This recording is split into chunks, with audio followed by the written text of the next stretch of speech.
who have been so supportive of me. I have my own room in their house now, and I come and visit. I drive up from Bullhead City, and it's been really, really great because, at my age, you don't take the joke of a big fracture as well as you did when you were in the 20s. Anyway, another person that has been very supportive, very good to me, and I kind of consider him my spiritual advisor, and that's Don Prosser. As you know, Don is extremely, extremely knowledgeable. He's a man of the Buddhist faith, and we have many discussions about life and everything else, and it's just been wonderful to have him as a friend. So getting this off my chest and thanking these people is a great opportunity. Thanks very much.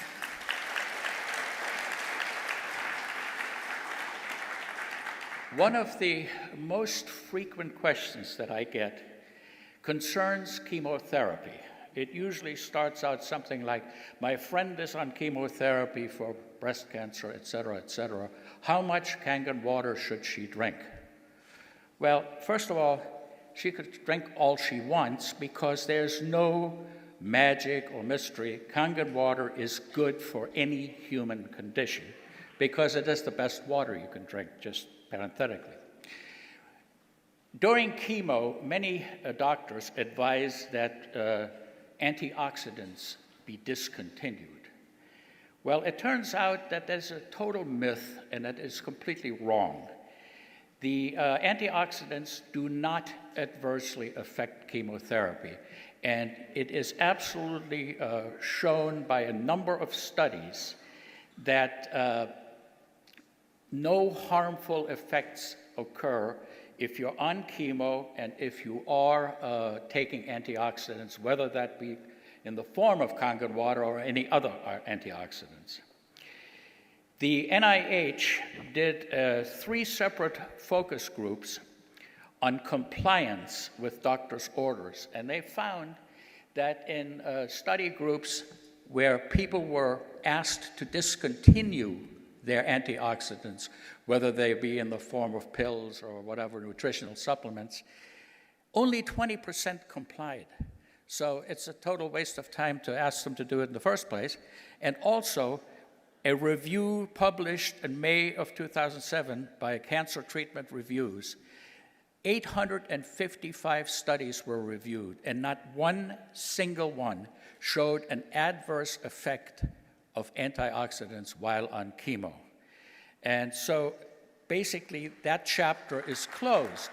If prospective clients and so on ask you about that, you can say unequivocally antioxidants are good whether you're on chemo or not.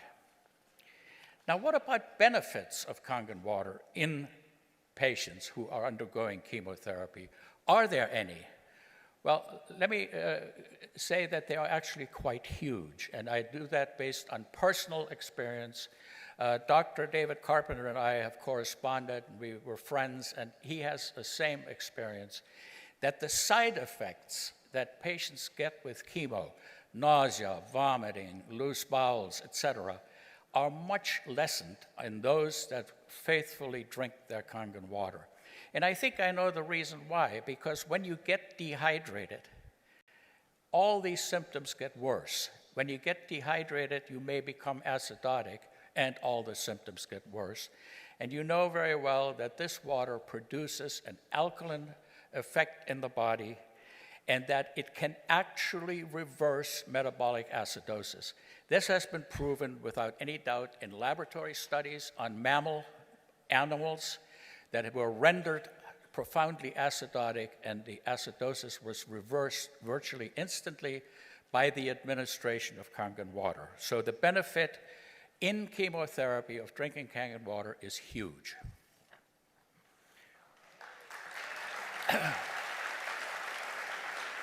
Now, what about radiation therapy?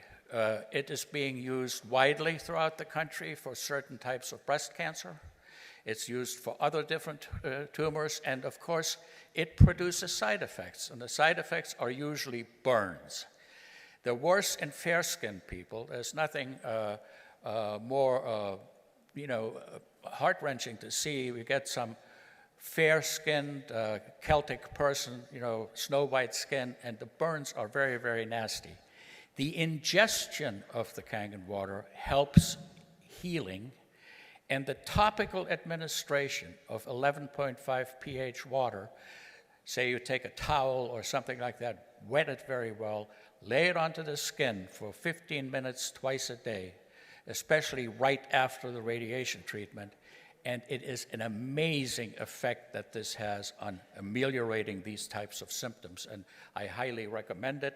And by the way, you don't need FDA approval for that. Water has been used to treat burns since antiquity. We know it puts out the fire.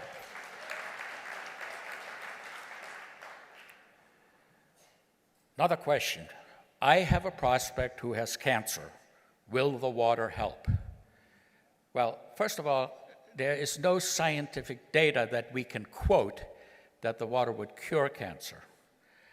You might recall that Dr. Otto Warburg is frequently quoted as stating that cancer cannot exist in an alkaline environment. Unfortunately, that is the most gross misquote, because he never said that. What he did say is that cancer can live in the acidic environment that it creates because it uses a different pathway to create energy. It uses fermentation rather than oxidation. Believe me, cancer can survive in an alkaline environment. The rates of cancer that are in the world existent today prove that. However, because the product promotes wellness, because the product gives us good hydration, and good hydration makes people feel better, people with cancer should drink all they possibly can, because it will make them feel better about themselves and also improve their sense of well-being, which is, as far as I'm concerned, the best thing that you can do when you have a miserable disease. Now, what about kidney patients? That's the third or fourth most commonly asked question, because for unclear reasons, there is a warning on the brochure that comes with every machine about troubled kidneys. You shouldn't drink the water. Well, actually, there's absolutely no reason why, and I mean that sincerely, there's no human condition in which the water is contraindicated. In cases of severe kidney disease, there are some precautions that must be followed, and they make perfect sense. As the kidney function deteriorates, the amount of urine that can be made every day may be limited. So if you drink 5 liters of water and can only make 1 liter of urine, you're going to have trouble. It's going to back up into your lungs, you're going to be in failure, and so on. So doctors routinely put these patients on fluid restriction. It's not water restriction, it's fluid restriction of any kind. So if you're allowed to drink 3 liters, you can drink 3 liters of Kangen water, but you can't exceed that. And I think that's the most important take-home message. As a matter of fact, I have at least 3 patients who were on dialysis and hated it so bad they were willing not to be on it at all and take that risk. I introduced them to the water, and they're feeling perfectly fine. A couple of them are now 2 years and still going strong.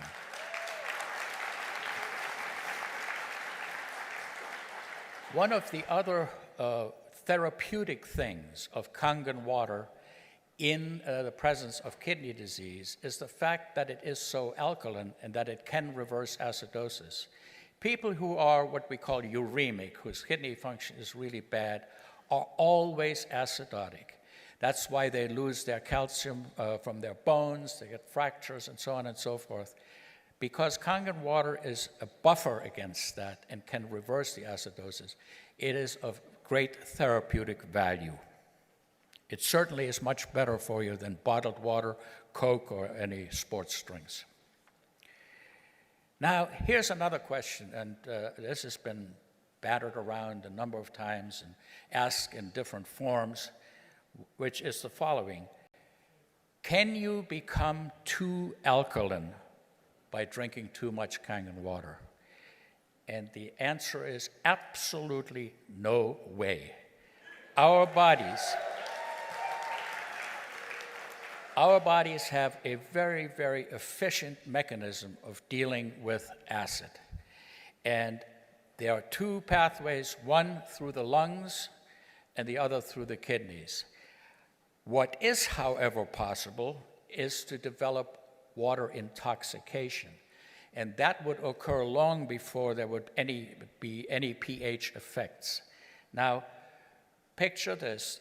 The water is hypotonic. In other words, there is less mineral concentration in water, in the Kangen water, than in your serum. So if you drink a huge amount of that, you will dilute the sodium in your blood and in your serum.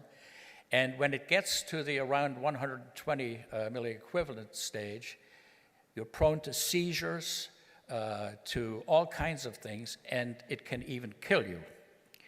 There was in 2007 a case in Sacramento, California, where a radio station had a water drinking contest. And a 27-year-old mother of 3 died of water intoxication, general seizures, and her heart stopped. And the cause of death was determined to be water intoxication, and her family won a $16 million jury award for the fact that this was negligent behavior on the part of the radio station. Now, organ transplants. That's a frequent question. My prospect doesn't want to drink the water because she had a kidney transplant and will think it will interfere with her anti-rejection medicine. Well, let me say this. I don't know of any medicine that Kangen water interferes with. I think that's a total myth. If you think about it, if you live in Seattle, Washington, the pH of the drinking water is 10.5. And does that make sense that it's okay to take your pills with that water and not okay to drink it with Kangen? It makes no sense whatsoever. And in fact, I have now met 3 heart transplant patients who are in the Kangen water family, and multiple people with kidney transplants. And there's absolutely no way in which they have been adversely affected. Remember, transplant immunity is a highly complicated system of rejection and anti-rejection, and the medications are highly complex. Water is an extremely simple molecule. It is part of us, and the actual negative charges and so on that we think will absorb into the body are dissipated very, very early. So, organ transplants, Kangen water, totally compatible.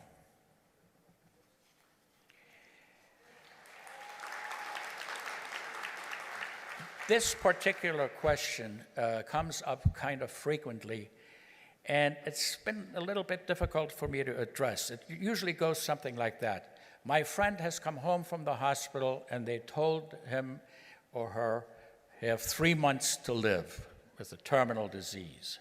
How much Kangen water should he drink? Well, I sort of have the same reaction. You know, I take a big bottle of scotch myself, but you know, I'm sure the question it comes from the heart and it's well-meaning, but one must be careful that somehow or other it isn't portrayed as some potentially last-ditch life-saving device, because, you know, it could really hurt people. So one should be very careful.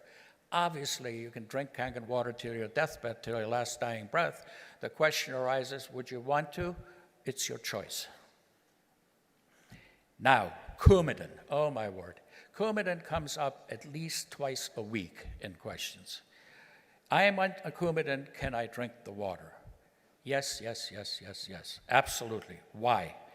Coumadin is a drug the efficacy of which is affected by many, many factors, most of them things like green vegetables.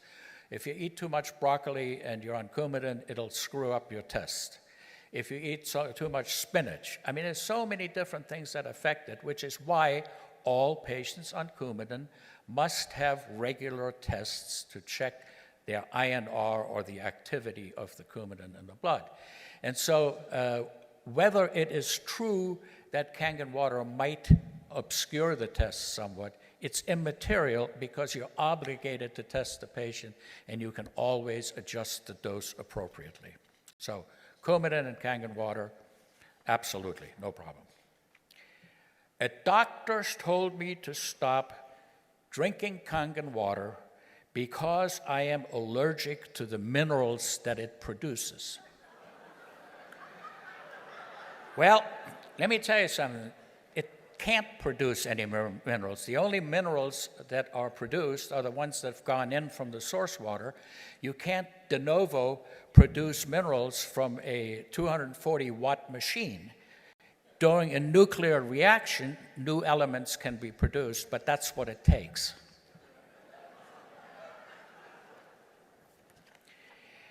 This one is really cool. I have been told that ionized water can cause minerals in the blood to form crystals, which can be very bad. The answer is yes, that is very bad. However, crystallization of any type in any system, whether it be in water or in some other fluid, requires a supersaturated solution.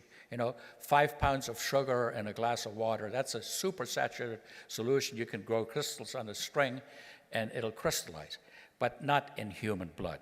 The only case of human crystallization I've ever heard about was in the Bible, where Lot's wife looked back at Sodom and Gomorrah and turned into a pillar of salt.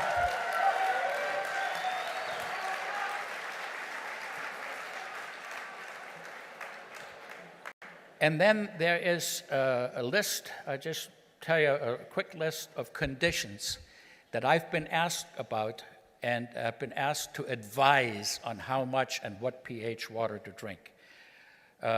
These are by no means all of them, but lung, liver, and bone cancer, leukemia, melanoma, brain tumors, Hodgkin's disease, pancreatic cancer, colon cancer, stomach cancer, ovarian cancer, uterine cancer, throat cancer, breast cancer, bladder cancer, prostate cancer, and myeloma, and others. And the answer is all the same for all of them. The water is good to hydrate people who are chronically dehydrated, which most cancer patients are. It does not cure the cancer, but it definitely can't hurt, and it might just make you feel better. Implanted devices, that's a very common question. I have a mitral heart valve. Can I drink Kangen water? Well, you have to picture that once a device is implanted in someone, whether that be a pacemaker, a heart valve, a breast implant, some other hip, for example, total knee, the body accepts it and forms a membrane, a fibrous type of membrane around it, which virtually excludes it from the bloodstream or anything else.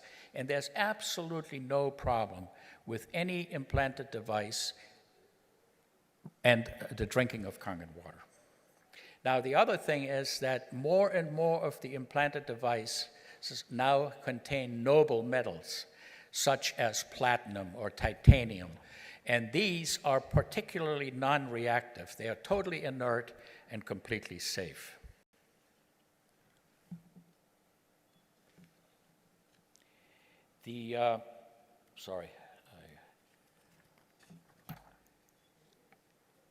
Returning a machine, ploys that are employed to return a machine and get the money back, like, a year after you bought it, that's a little late for buyer's remorse. If you return it within 30 days, no questions are asked, and that's the end of it, you get your money back. Unfortunately, people will make up reasons that are not just unbelievable, but they also threaten, or they're threatening the company with legal action and with reports to the FTC and the FDA and all kinds of things. And there's always some doctor quoted that told them to do this because it's making them sick.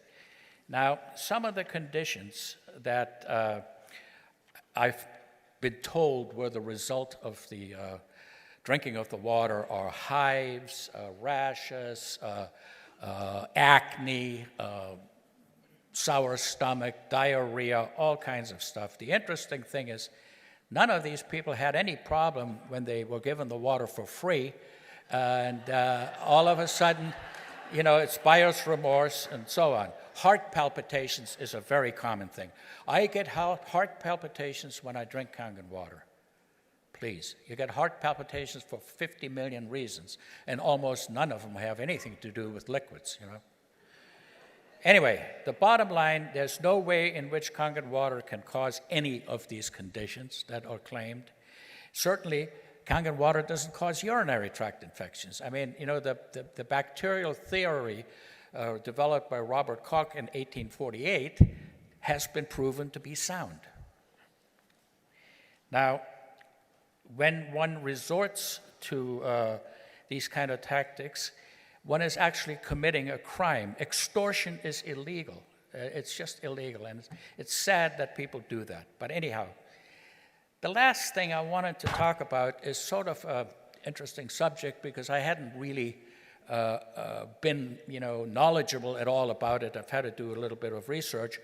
But apparently there is a sizable population in this country that likes colonic therapy.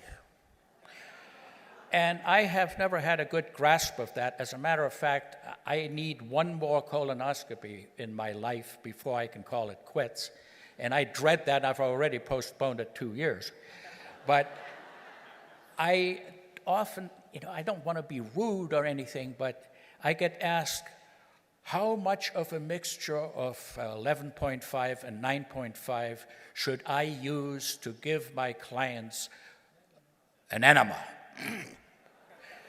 Well, I don't know. I mean, I don't want to go there. But to make a long story short, in the interest of safety, I'd like people to know that strong acidic and strong Kangen water are not for drinking, and that you should never put anything in your colon that you wouldn't drink.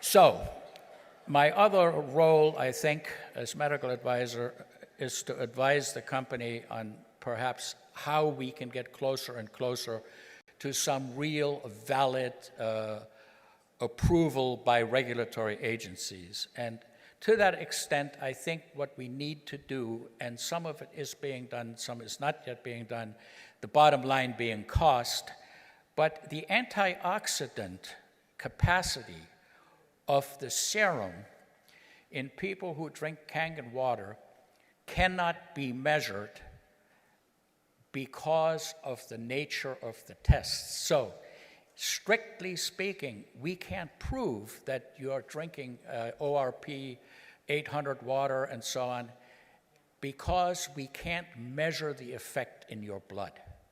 However, I've recently discovered a new test which shows promise, and hopefully I can get that done because that would establish a structure function claim. And as you know, antioxidants are widely recognized as having a positive effect on human health by the FDA and all kinds of other agencies.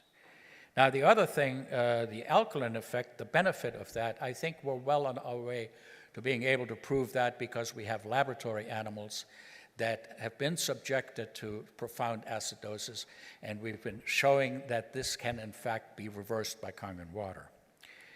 The bactericidal effect, we've been studying this now for 1.5 years, and there are problems with it because the standards that the EPA demands for these tests are extremely rigorous. We know that the acidic water will kill every bacteria known to man, but it won't kill it in 30 seconds and under certain circumstances that are required by the FDA. And we're working on that, whether or not that'll require increasing the wattage or perhaps some enhancers, we're not there yet. And finally, there's another thing that we should do. We should show and demonstrate the emulsion coefficient of strong alkaline water, the 11.5 water, because that would allow us to market it as a pesticide removing agent. They have to have a certain degree of emulsion coefficient, which is easily tested, and then you could in fact say that that's where the red tomato test comes from, the emulsion of the pesticides into the water. And this is sort of pretty much up to date, and we're going on, and the slides, for bizarre reasons, wouldn't transmit over here, but this is the Enagic logo, and like the Knights Templar, it says, "In hoc signo vinces," in this sign we conquer. Thank you very much.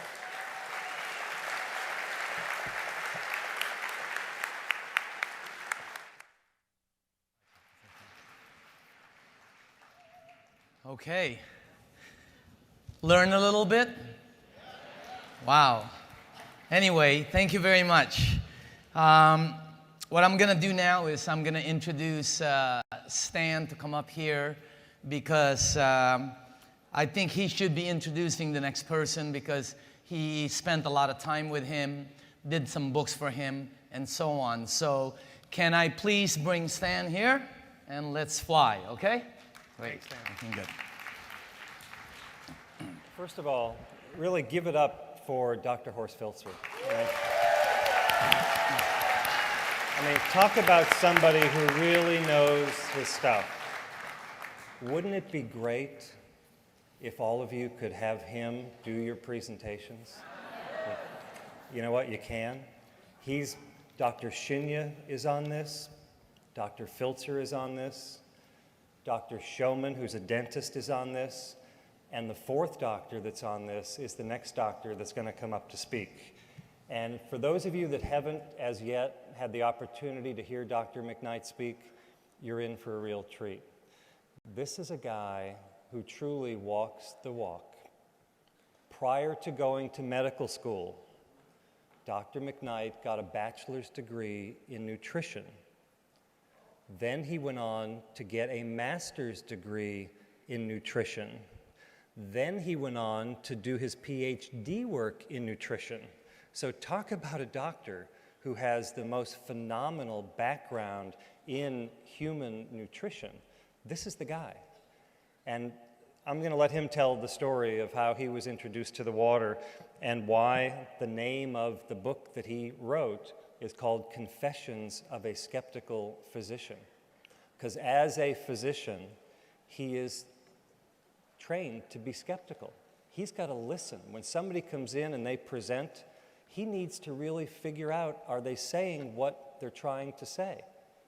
Skeptics are fabulous. We love people who want to make sure that the information they're hearing, whether it's about the water or anything, is accurate.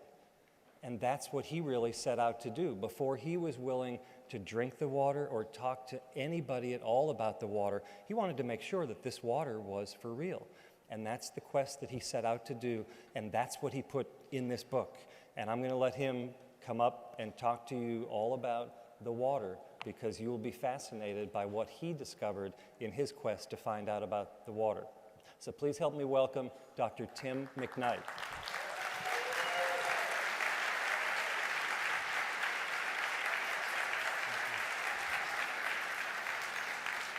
Thanks, Stan. Okay, the mic's on. Good afternoon, everybody. This is really exciting.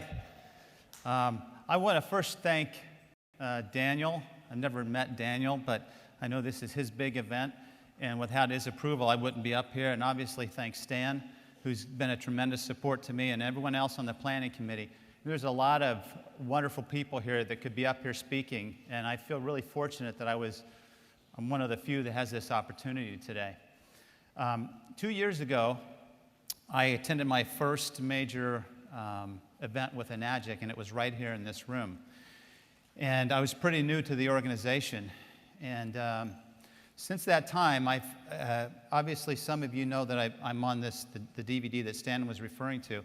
Since that time, I've given many talks at different locations around the country and in Canada, and a lot of questions have come up as Dr. Filtzer was talking about. So here I was answering these questions. And as a result of those questions, that was one of the stimuli to write the book. And so I really am proud of the contents of the book. We had a second edition that was just printed a few weeks ago, and that's what you've all been given a copy of, and that's what Stan has available. I'm really happy with the way this turned out. It was really a pleasure to talk to some of you today and hear some of the stories of your prospects who have read the book, and it's helped open doors that were shut. So I want to thank Stan again for this opportunity. Now, what I want to do is I don't want to repeat what I've talked about in the past, but some of you I know are new and haven't heard me speak yet, and I do feel like there's a need to go over some of the basic biochemistry just so you can understand the value and the importance of the machine and the water. But I want to change the story around a little bit today, do something a little bit different that maybe some of you haven't heard yet. I'm assuming the slides are going to be, oh, good. Sorry. Looking over there. Okay. So this is the book. Now, these are my children, and this was several years ago. But I have a very active family, and they're the reason I do everything I do. I have a wife who's tremendously supportive of all the time that I spend away. And, you know, one of the things, it's always scary for me to stand in the back and see all these people. But several of you came up to me today and said things that really reassured me that we're all a family here. We're on the same page. We want to promote healing throughout the world. And I join you in that effort.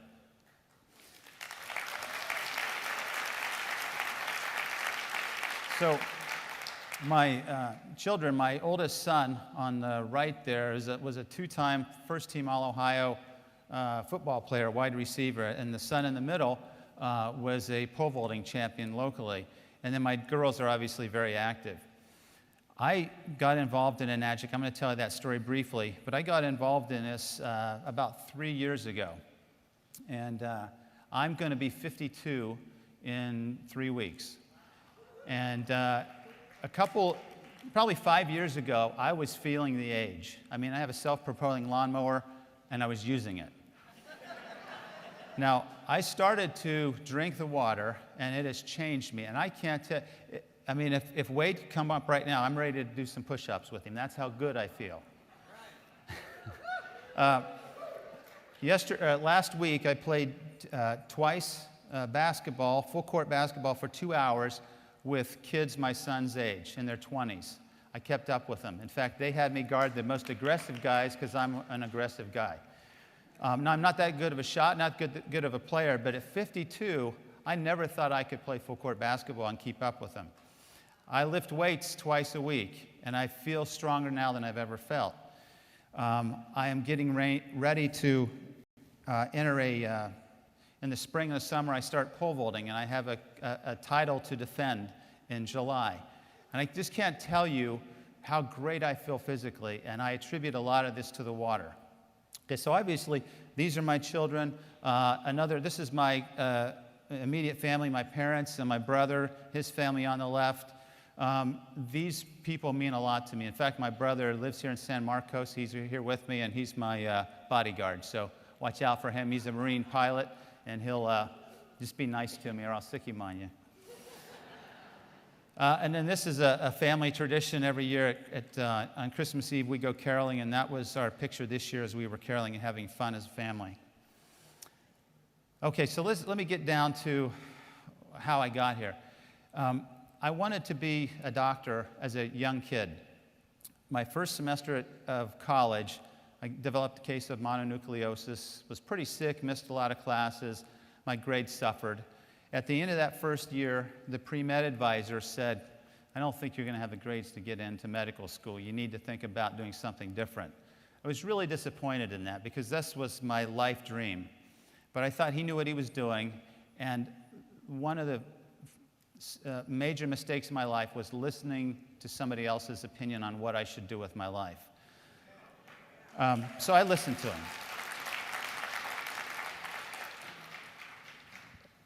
And so I got my degree in nutrition. And then I went to graduate school.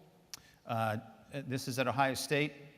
did my PhD coursework there, worked in the laboratory, was a lab technician, helped fellow students get their degrees, and this was 8 years later. I'm accepted into medical school, completed the coursework, but hadn't finished the research. A lot of hurdles, long story. I decided I had this opportunity to go to medical school. I had to pursue it. After 8 years, I didn't quite reach that goal. But it's taken me on a path that I'm very happy with at this point in my life. So I went to medical school at Ohio State. And I'm really happy. There's, I would guess, probably a half dozen medical doctors like me in the audience, and I think that's phenomenal. And it's really nice to know that you're out there, because we're kindred spirits, and I know that you can identify with some of the experiences that you had in medical school, because allopathic doctors are the standard American doctor, and we go to schools like Harvard and Ohio State and Loma Linda and all these other medical institutions, and we're trained to diagnose disease, and then we're trained to manage it with medications or procedures. And really what medical doctors are, many times, are managing chronic disease, and there's not a lot of effort or energy put into reversing or preventing disease. So after I completed all my training, I was finally grown up. At the age of 40, I had my first job. Took this job at Trinity Hospital in Northeast Ohio, rural Appalachian area. Let me tell you about 2 patients that I recently took care of, because in addition to my medical practice, I also take care of people in the hospital. So these are 2 recent patients I took care of. 56-year-old woman, 550 pounds. She was on her way to the doctor's office when she tripped and fell and hurt her knee, and she couldn't get up. Didn't know what to do with her, so they brought her to the emergency room. Nothing's broken, but she couldn't walk. They found that she had a urinary infection. Normally, we'd send you home, but here's a person that can't walk, can't go home. What are we going to do with her? Well, I was on call, so they called me up and said, you need to admit her to the hospital. So we had her in the hospital for 4 days. Guess how much that cost us? Okay, now, we were not really doing much for her, okay, but we had to. Here's her medical history. Here's her social history. She had breast cancer. She had the radiation burns that Dr. Filtzer was talking about. She had, when I walked in the room to see her one day, now she's a diabetic, on her tray she had a Snickers bar and a Mountain Dew can of pop. When she rolled over, she would need help moving her abdominal pannus. She was that big. You could smell her from the doorway. These are her list of medications. And there's the beloved Coumadin that every physician absolutely hates and is scared of because of the disasters that can follow it. The monthly retail cost of these medications, almost $2,000. This adds up to $22,000 a year to manage chronic medical conditions that a poor lifestyle have invited. Okay, that's modern health care. Another patient I took care of, this was his leg after he was improved. 67-year-old male who went to the hospital because he couldn't breathe and he couldn't walk. 445 pounds when he was admitted, and when he was discharged, 8 days later, he had lost 50 pounds of fluid. Okay? We call this diuresis. We got the fluid off of his system. Here's his medical history. Here's his surgical history. Here's his medication list. Now, what do you think about healthcare in America? I mean, when I see this, this is why I do what I do, because I can't stand for this. This is not helping people heal.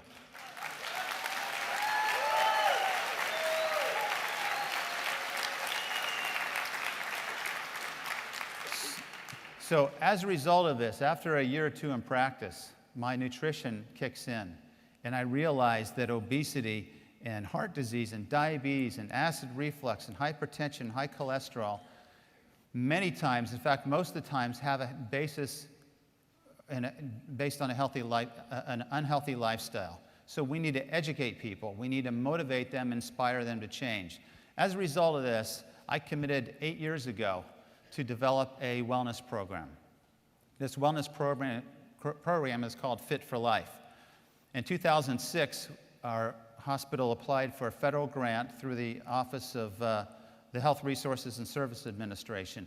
We were given $375,000 to teach people how to not live like these two patients are living, which is barely surviving and very hopeless. This program was so successful that we applied for another grant that we received for another $375,000, which allows us to teach people in 12 weeks how to eat, how to exercise, how to manage stress, how to prevent disease. This program was also successful. In fact, we've had more than 1,200 people graduate, and every one of our graduates have said they would recommend this program to family or friends.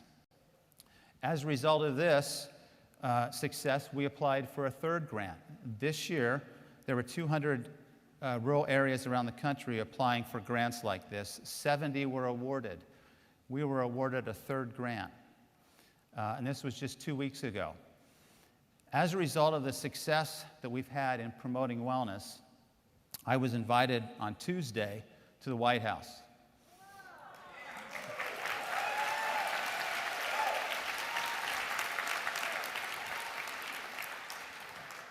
The president had appointed a committee a year ago on a rural council on improving health in rural America. And as a grant director who has had a successful program, I was invited to meet with the Secretary of Health and Human Services and the Secretary of Agriculture. Guess what my message was?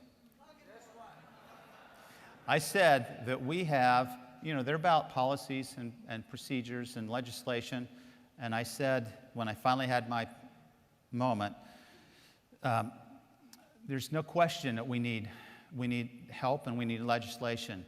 But I can tell you and speak on behalf of my patients and my community that there's much more to health in America than what we're doing here in Washington. I didn't say it quite that way. They would have probably shut me off. But I said there's a poverty of thought, there's a poverty of belief in themselves, there's a poverty of hope, there's a poverty in education and understanding health and wellness, and that's what our program is designed to do. And one thing that I know, and I know you will all confirm this with a resounding yes, is that we all here believe that we need to empower individuals to take charge of their own health.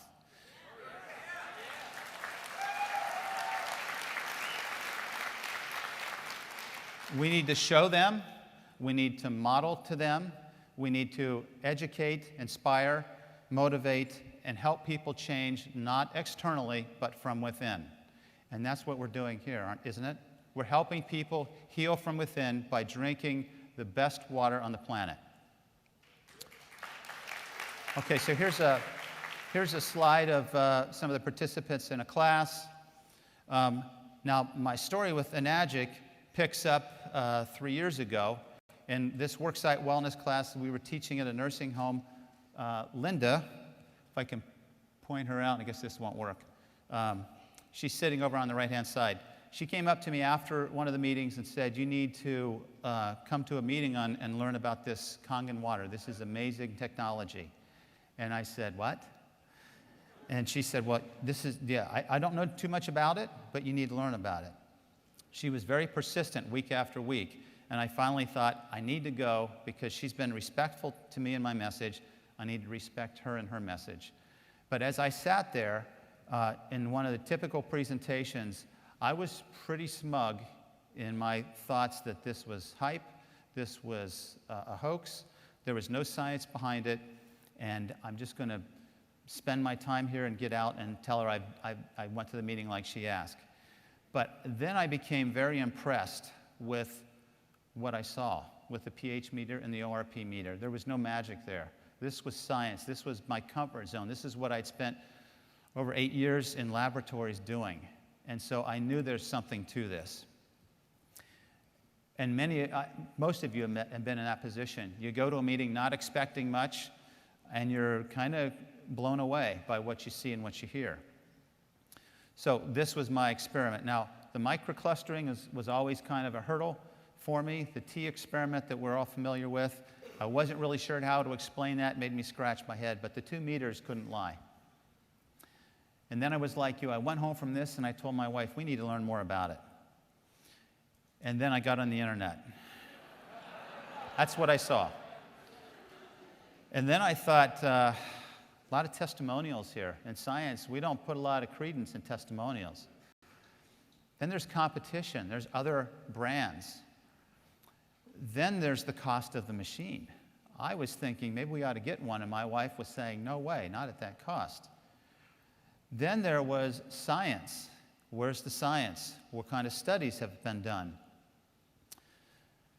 There was the whole idea of direct marketing, which is something I had always tried to avoid. There was, am I a salesman or am I a clinician? What am I doing here in this world?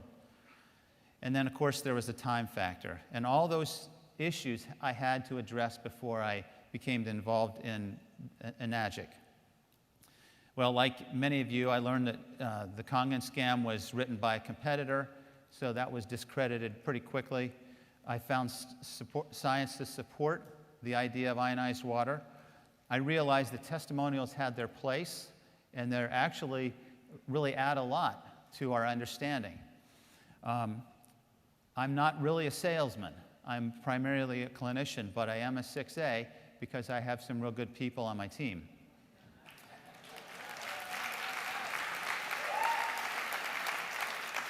I have no problem with direct marketing because I think it's the best way to market a product. So I got through the hurdle. And as a result of that, and the result of the questions that I've heard you ask, and my interactions with colleagues who I initially was very reluctant to talk to, I wrote the book with Stan's help. And I think it will be a great help for all of you. I'm really glad that you all got a copy of it. Some of you got about the first version. The second edition just came out a few weeks ago, which you have. And there's some things that have been added to it that I think will make it an even better selling point for your prospects. Okay, so that's my introduction into Kangen Water. I want to talk briefly about the medical side of this and get through this as quick as I can because this is all really outlined in the book. We talk about stress as an imbalance of forces, and that this particular stress that we need to understand in health is oxidative stress. In oxidative stress, the vehicle for oxidative stress is free radicals. What's interesting is we knew about free radicals and their role in diseases and in aging way back in 1956. This article was published in the Journal of Gerontology, but it's lay dormant until just recently. So a free radical is an unpaired, negatively charged particle. It moves at high speeds, and it steals electrons from adjacent atoms, and it makes those atoms then unstable because nature likes stability. And so when you lose that stability, when those electrons aren't paired, you have a reactive molecule. Okay, and this is believed to be the root cause of aging and disease. All right, now people say, well, where do they come from? Well, most of the free radicals are generated in our day-to-day activities. Anytime you breathe oxygen, you're going to make free radicals.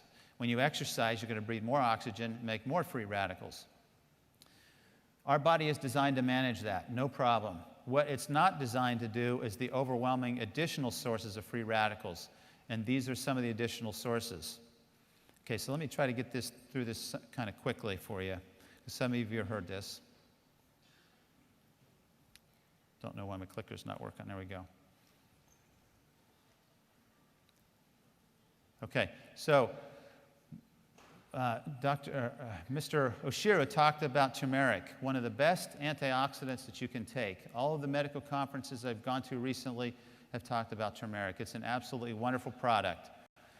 What antioxidants do is they donate an extra electron. They have an additional electron that they can donate to stop or to neutralize the propagation of free radical reactions.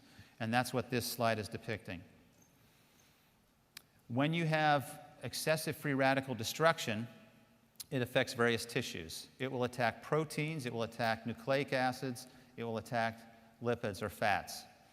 When it attacks the collagen, which is a protein that's a very strong protein, it will cause the skin to age prematurely. When it attacks the elastin protein in the arteries become stiff because the protein changes its structure, and hypertension follows. Many of you will have normal blood pressure until you hit your 60s or 70s, and then all of a sudden you have high blood pressure. It's because of the aging process of those blood vessels that happens many times.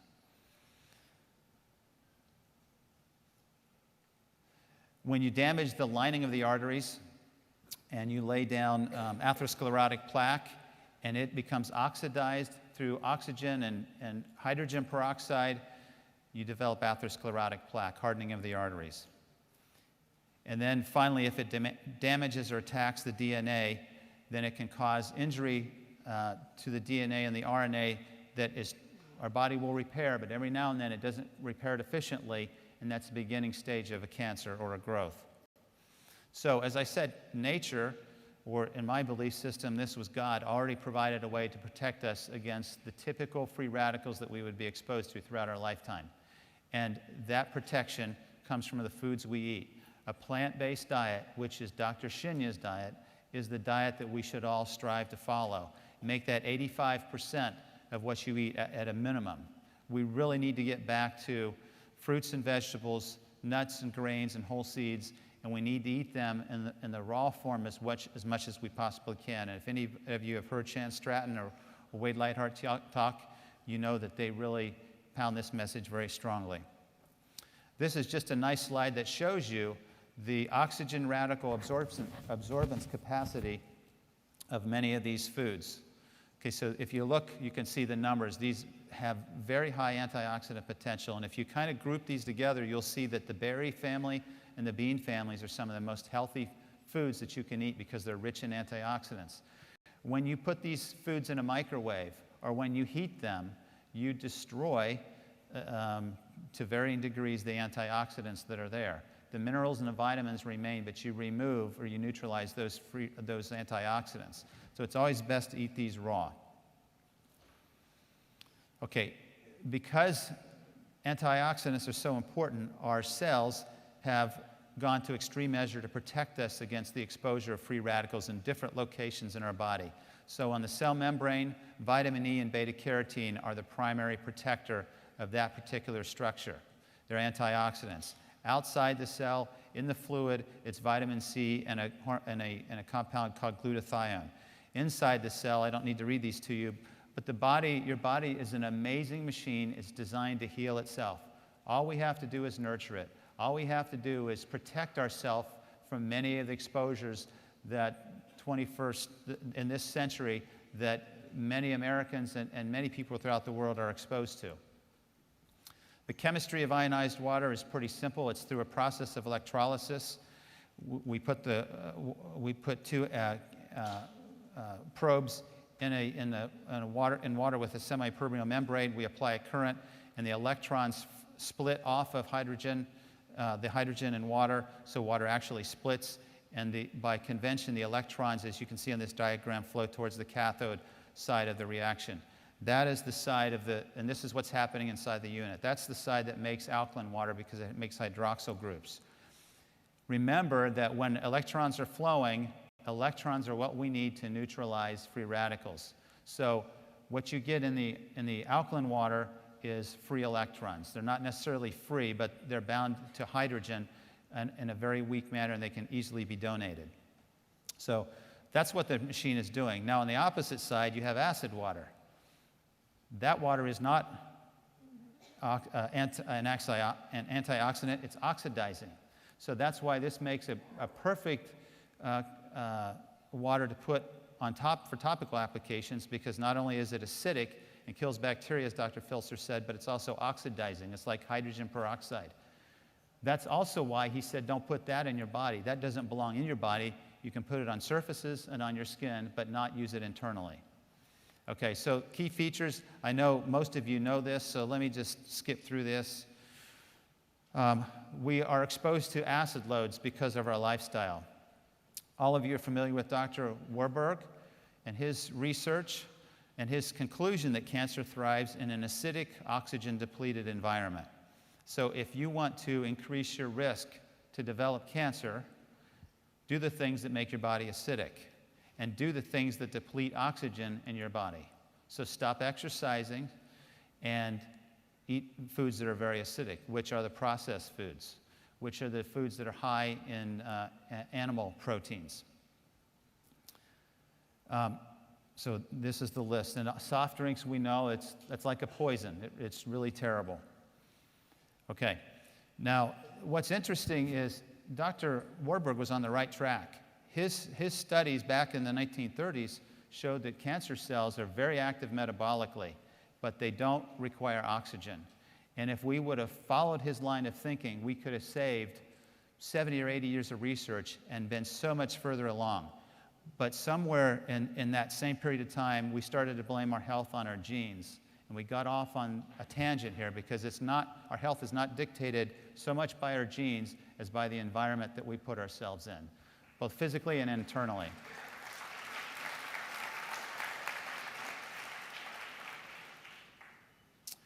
Dr. Filtzer mentioned there are buffers in our body.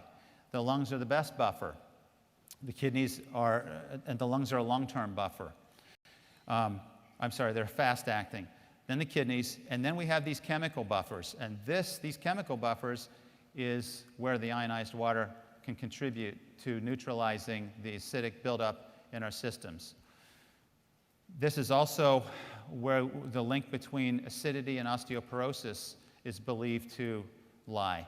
Because if you look at the slide here, when we have a very acidic diet, whether it's from high animal protein intake, or it's from soft drinks, or it's from high fructose corn syrup, and those foods that most of us eat too much of, our body's trying to maintain a state of neutrality. And one of the best places to get a buffer for that system is from the bones. So it takes calcium carbonate, calcium phosphate out, and calcium gets excreted, and we lose bone density. Here's a list of the alkaline and acid foods. And some of you have seen this before. But look at that list. Study that. And remember that you already know what you should eat. Nature has provided these foods for us. But if you look at the convenient foods and the foods of the 21st century and the foods that we like because they taste good and sometimes they're cheaper than eating the raw vegetables and fruits, you'll see, if you're honest, that most of the time many of us eat more of the acid foods than we do the alkaline foods. Okay, we talked about this process of alkalinity through electrolysis. You know about the oxidation reduction potential, so I'm not going to repeat myself there. There is evidence that the water is superhydrating, that it microclusters, and most of this research has been done by Dr. John. Dr. John is very well published. He did a lot of work with Dr. Eyring back at the University of Utah when he was in his early training. But some of my colleagues and scientists are critical of this concept because there's not a lot of support, not a lot of research on microclustering. What we can do, or what's been done, is measure the resonating or the vibrational frequency of microclustered water, which is the water that comes out of the machine. And when we do this, we can see there's a difference between the standard waters that we drink and the frequency that it vibrates, and the hexagonal or ionized water, which has a much lower frequency. If you just think about this, these water molecules are vibrating, and the water molecules from Kangen water vibrates at a lower frequency, allows the water molecules to cluster together closer so that there's faster penetration and simpler penetration into the cells. And this is the concept that we use to explain this. But again, if you're going to talk to a scientist, they're going to want to see more evidence than this. This was included in the second edition of the book because this is fascinating. If you have a physician or a skeptic who says water is just water, tell them to look at the research by these Nobel Prize winners in 2003. Dr. Agri is a medical doctor who showed with his research and in this Nobel Prize that there are channels in cell membranes that allow for water to penetrate, and they're made up of proteins. These are called aquaporins. This is cutting-edge research. Water is not just water. And what he showed in this model, well, what he says, you can see the depiction here is this channel. The helical structure there are the proteins. Now remember, what happens to proteins when they age, when they oxidize? What happens to an egg when you fry it? It changes, right? It changes structure. What happens to collagen with age? It changes structure. What do you suppose happens to these protein channels with aging, with a lifetime of soft drinks, with a lifetime of smoking, with a lifetime of fast foods. What do you think happens to those protein channels? Do you think they change? And when they change structurally, do you think they might impede the penetration of these tiny water molecules into the cell? This is a question that hasn't been answered, but it makes perfect sense to me that this may be why Kangen water is so hydrating, because it immediately can have its antioxidant properties work on these protein structures to restore them to their native arrangements. So what he says is that these aquaporins, these channels, are the plumbing system for cells. Every cell is primarily water, but the water doesn't just sit in the cell, it moves through it in a very organized way. The process occurs rapidly in tissues, and in tissues that have these aquaporins or water channels. That's cutting-edge research that you need to talk to your prospects about when they're critical, and they won't know what to say when you reference Dr. Agri. Evidence for internal treatment. Now, I don't want to spend a lot of time on this, but I can tell you as part of my review of the research in the literature, I found several articles, and the articles continue to accumulate. Now, what I'm showing here are abstracts, and for those of you who are not familiar with an abstract, when you look at a research paper and you read it, there'll be an introduction, there'll be a materials and methods so that somebody else knows exactly what you used in the experiment and how to reproduce it, and then they'll have the results, an analysis section, and then a conclusion section. But before you go through all that, many of us want to know, is this really the information I'm interested in? So the abstract is like the summary of the research article. So what we've done in the book is we've provided 28 medical abstracts to guide you, and some of these are technical, but if you're showing this to someone who's in the healthcare industry or who's in research, this will be right up their alley, and they'll be very impressed when they see that the research has been done. So here's one example in 2005 showing that ionized water has the potential as a new antioxidant against carcinogenesis, cancer development. Here's an article that shows Dr. Filtzer was talking about acidity and metabolic acidosis. This happens in kidney failure because the acids build up. The urine is supposed to excrete the acids. When those acids build up, the person develops metabolic acidosis. 3 weeks ago, I had a patient whose blood sugar was 700. She was almost comatose when she came in. 24 hours later, she was talking and looked like herself again, and all we did is corrected her acidotic state. Now, if I had it my way, instead of giving her the saline, I would have used saline with ionized water, and she would have recovered even quicker. There's no question.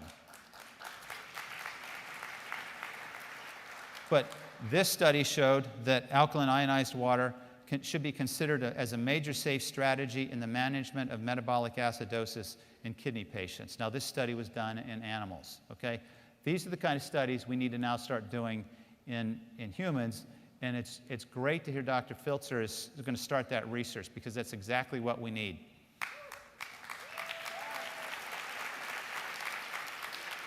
Another study on tumor development and the ability of alkaline water to stop that. Another study showing when they took, the liver is like the organ that cleans everything you eat and everything you put in your mouth.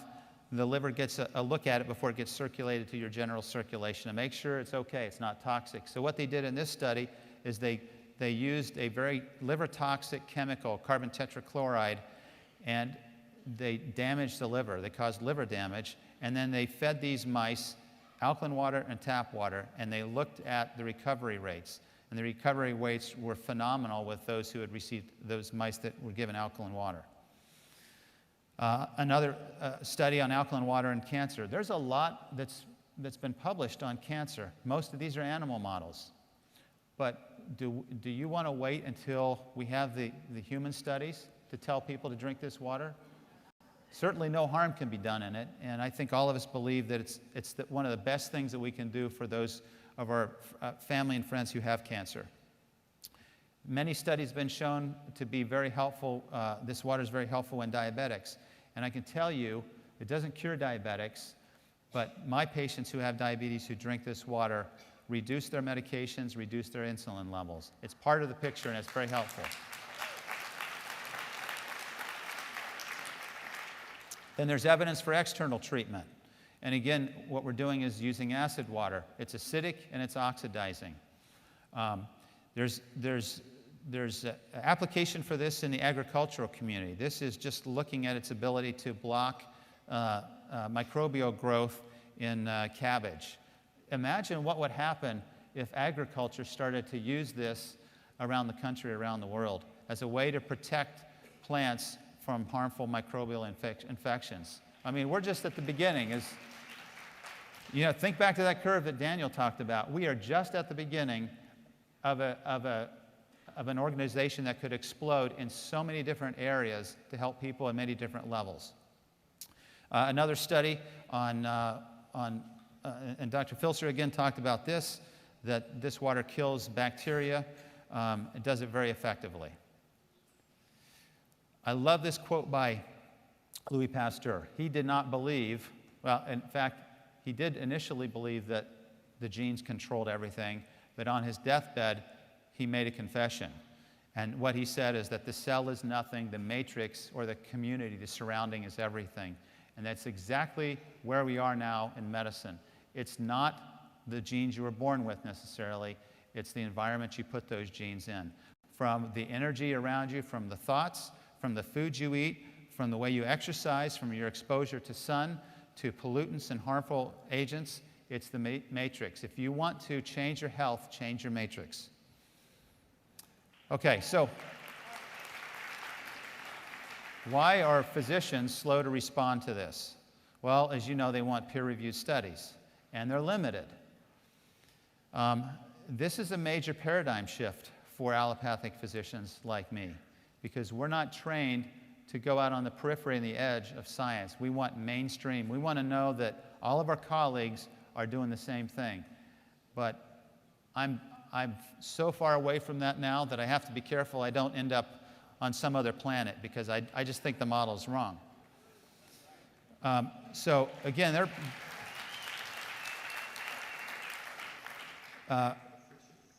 they're in this disease management mode.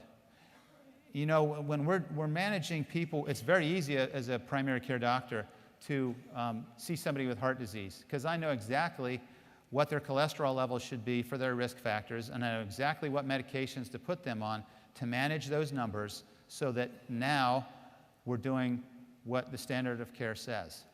But the evidence to me is not convincing that by managing people with those levels that I'm going to prevent them from having a heart attack or a stroke. And when I was in Washington, there was a physician next to me from Missouri, a really good guy, really good physician. And I asked him, how many patients are you seeing a day? He said, 30 or 35. I said, how much time do you get to talk to him about disease prevention? No time. I don't talk to him about it anymore. I said, why not? He said, because they don't listen and I don't get paid to do it. And unfortunately, that's where allopathic medicine is, at least for primary care. We have a problem, and we have to help physicians get out of that mindset of managing diseases. Okay, we're also afraid that our peers are going to judge us, and that if something happens and we end up in a court, if we're not following mainstream medicine, we worry about legal repercussions. And for all of us, anytime we change our paradigm, that's pretty scary, and it's very uncomfortable. Okay, so here are some of the things I've heard from physicians. Water is just water. It's not just water. The Nobel Prize 2003. They said that the body has 3 buffering systems. You don't need to use an alkaline water to buffer when you already have 3 buffering systems. Yes, you do. Because even though we're all alkaline, your blood is slightly on the alkaline side. If you're not eating a healthy diet and leading a healthy lifestyle, you're going to be on the acidic side of that alkaline range, not on the alkaline healthy side of that narrow range. I've heard one physician say, why don't you just take baking soda? Well, I don't know what baking soda is going to do. It's certainly not going to penetrate cells like the alkaline water will, and it's not going to provide you any antioxidant protection. Some say, well, you drink that alkaline water, it's just going to be neutralized by the stomach acid, and that's not true, because stomach acid is not secreted until you stretch it with food or you put protein in the stomach, and that's the way it's intended to operate. So if you want to get the benefits of alkaline water, drink it in between meals. I don't even think there's harm in drinking alkaline water at a meal, but I would prefer that we all try to drink it in between meals when our stomach is empty, because it's quickly absorbed, just like alcohol is absorbed directly from the stomach. Is this the next wellness or hoax, wellness fad or hoax? It's not. There's research and there's plenty of support to show that this is going to impact healthcare in a major way for those physicians and healthcare providers who have an open mind. And then finally, they want to see data. Well, I've provided 28 abstracts. I don't know how much more data you need. Some people need more than that, but I certainly don't need more than that. Now, if you're still going to say water is just water, or your prospects or your skeptics are going to say that, then what I would say is read this book, Cells, Gels, and the Engines of Life by Gerald Pollack. He's a chemist at the University of Washington. He spent his entire career studying water. Now, we all know that water can exist as a liquid, as a gas, and as a solid. He has very compelling evidence that water also exists as a gel. He calls it a liquid crystal. And the evidence, and if you watch his presentation at the University of Washington on YouTube, you'll be amazed at what water is and how complex it is and how we're just scratching the surface. These gel interfaces occur at the interface of structures. Have you ever wondered why there's a meniscus of water in a glass? Have you ever wondered why you can, in the right size glass, you can put a dime on top of that water and it doesn't sink? His research is the research that explains it. The water molecules at these interfaces are entirely water. All the solutes, the minerals, have been removed. And so the water molecules pair up very, very strongly with hydrogen bonds, and it forms a very strong structure. So we're just scratching the surface of the value and the importance of water in physiology. And again, for those of your skeptics and your health-minded contacts, refer them to this, and hopefully they'll scratch their heads and start to say, maybe I need to listen a little bit more and learn a little more. In the book, we have several of my colleagues who have endorsed the book. And one in particular, Dr. Nye, is, at least locally, is probably the physician I respect more than any other. She has survived breast cancer. She is a critical care specialist who works in an intensive care unit. She's a pulmonologist. These are the doctors you hang on to every word they say when your loved one is in intensive care and on a breathing machine. These are smart doctors. And she has a water machine, and she believes in it. She says, I invested in a unit and highly recommend to my medical colleagues that they study the contents of this book with an open mind. It's not a stretch for me to anticipate the day when ionizers become standard equipment in intensive care units. Wouldn't that be wonderful?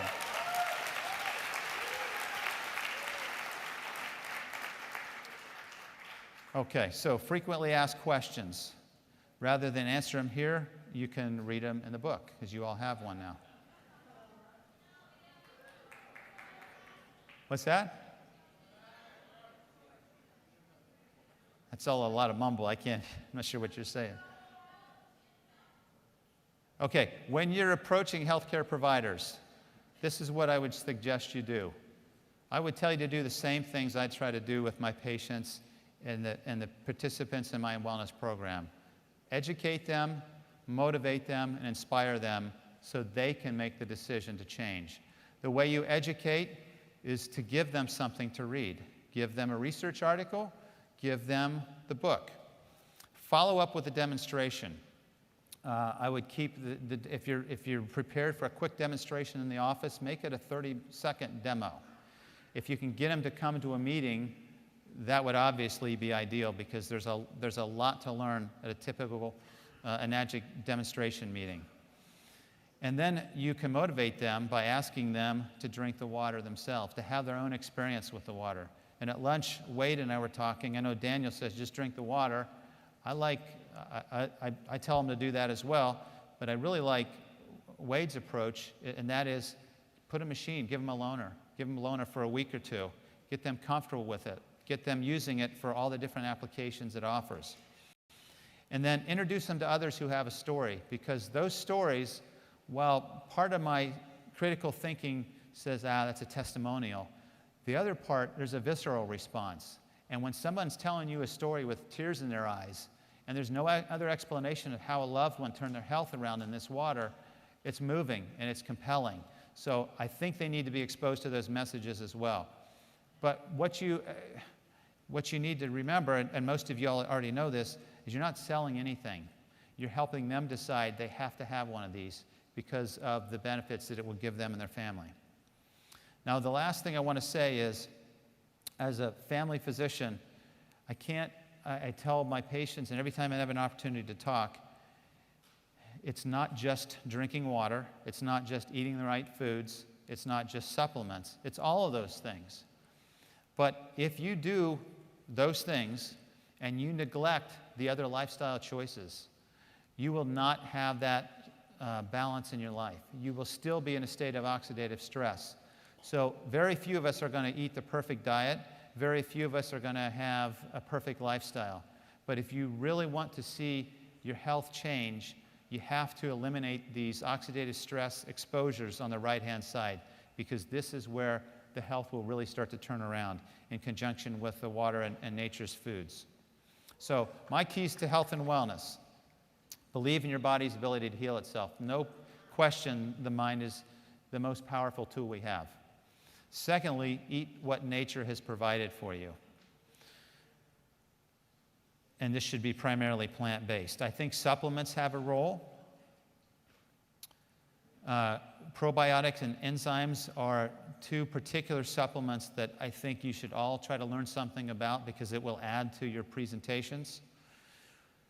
I personally am a proponent of bioidentical hormones, and I think there's a role there, but some of you know what I'm talking about, some of you don't. But let me just say, a healthy lifestyle, the lifestyle we've talked about, eating nature's foods, exercising, managing stress, resting, drinking ionized water, 9 times out of 10 will remove the need for bioidentical hormones, because our body will be balanced by those other things. And then I suggest that we all exercise, and if that's a word that makes you have an allergic reaction or feel nauseous, then just start moving. Just start moving a little bit more every day. And then we have to manage stress, and obviously we need to drink this water, because of everything I've listed here, the simplest, the cheapest, the easiest way to impact your water, impact your health, is to drink ionized water. Drink a Najix Kangen water.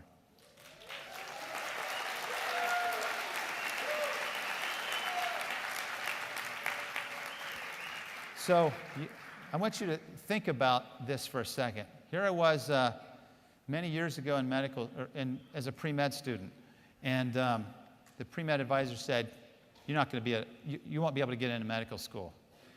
Well, after I got back from Washington, I wanted to go look him up and tell him, guess where I was? I never thought that I would meet members of the President's cabinet. I never thought I would stand in front of a crowd this size and talk about wellness. I never thought that I would be playing basketball and pole vaulting and lifting weights in a way that makes my kids struggle to keep up with me. And unfortunately, they still don't seem to respect me. I haven't heard either one of them say, "You're amazing, Dad." It's just like, nice pass. That's all I get out of them. Thank you. So my closing message is a message that I've learned in my lifetime, and it's a message for all of you, because we're all trying to do the same thing. We're all trying to change the health. We're trying to impact lives in a good way. And let me just end with this little poem. Someone said it couldn't be done, but he with a chuckle replied that maybe it couldn't, but he would be one that wouldn't say so till he tried. With a lift of the chin and a bit of a grin, without any doubting or quitting it, he started to sing as he tackled the thing that couldn't be done, and he did it. Somebody scoffed, you'll never do that. At least no one ever has done it. But he took off his coat and he took off his hat. And the first thing we knew, he'd begun it. There are thousands to tell you it cannot be done. There are thousands to prophesy failure. There are thousands to point out to you one by one the dangers that wait to assail you. But just buckle right in with a bit of a grin. Just take off your hat and go to it. Just start to sing as you tackle the thing that cannot be done, and you'll do it. Thank you very much. Thank you.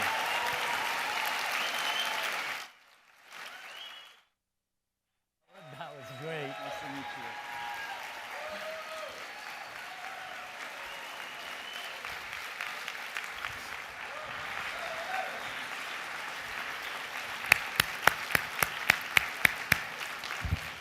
Okay. Wow, huh? Ease. Anyway, a lot of education, information overload. I want you to take notes at this time because I'm going to show you some things that will allow you to build a big business. There's a lot of people who don't do this. They think you just give out water and money will come down from the ceiling. Okay? If you don't want to be broke, and if you want this thing to produce profits for you, you need to learn some of the things that the top producers are doing. All right? First of all, I always ask these questions. What do you want from this business? What are you looking for from this business? If you can't answer that, then why are you doing this? I mean, you need to find out what do you want from your Enagic business. Do you want a retirement income? I like the fact that I stay home all the time and I'm always with my family and I get to earn quadruple, bazillion, six-figure income. I like that. Next, you have to put your goals down. I'm telling you right now, if you're a brand new person, if you don't get a unit now, you're not going to get one. Not a big deal, but you're not going to get one. And if you do get one, you're going to be 6 months behind. Why would you be 6 months behind? I mean, let me ask you a question if you're brand new. Can you see how this unit, with all the information you've heard, can you see how it improved the health of you and your family? Are you interested in the health of you and your family? And if you were ever going to do something about the health of you and your family, when would be the best time? Now. That's what I tell people. So get your goals down while you're doing this. Because I'll tell you what, if it's for financial reasons, you're in the right place. But you gotta establish your targets. Next, you need to understand the business we're in. We've been talking about this all day. We are in direct sales. You are not in a multi-level program. Now, it's a cousin, but it's direct sales. There's no exponential growth. We happen to be in the people business, right? So it's important to learn the business, to fine-tune your communication skills, sell yourself on the business, because if you're sold, you're going to spread it with enthusiasm, okay?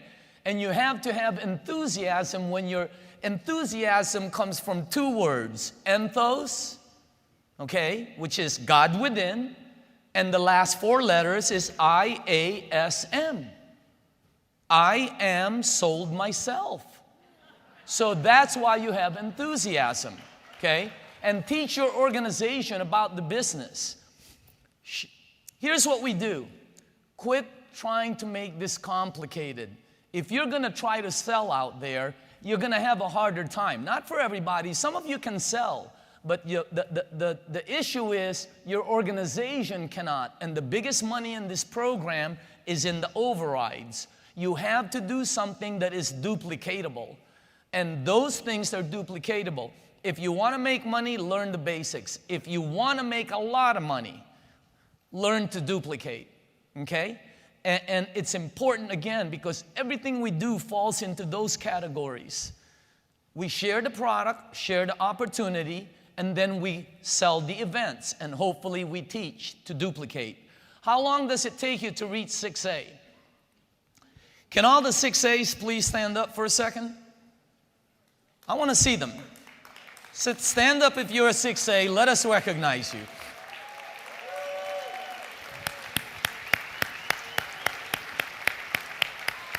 Okay.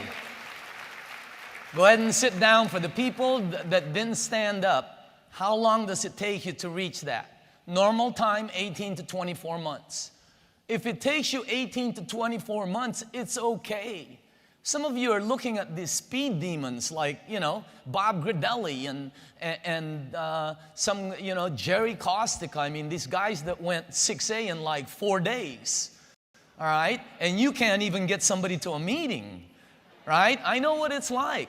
But the normal time frame is, what's wrong with going 6A in 24 months? What is wrong with that?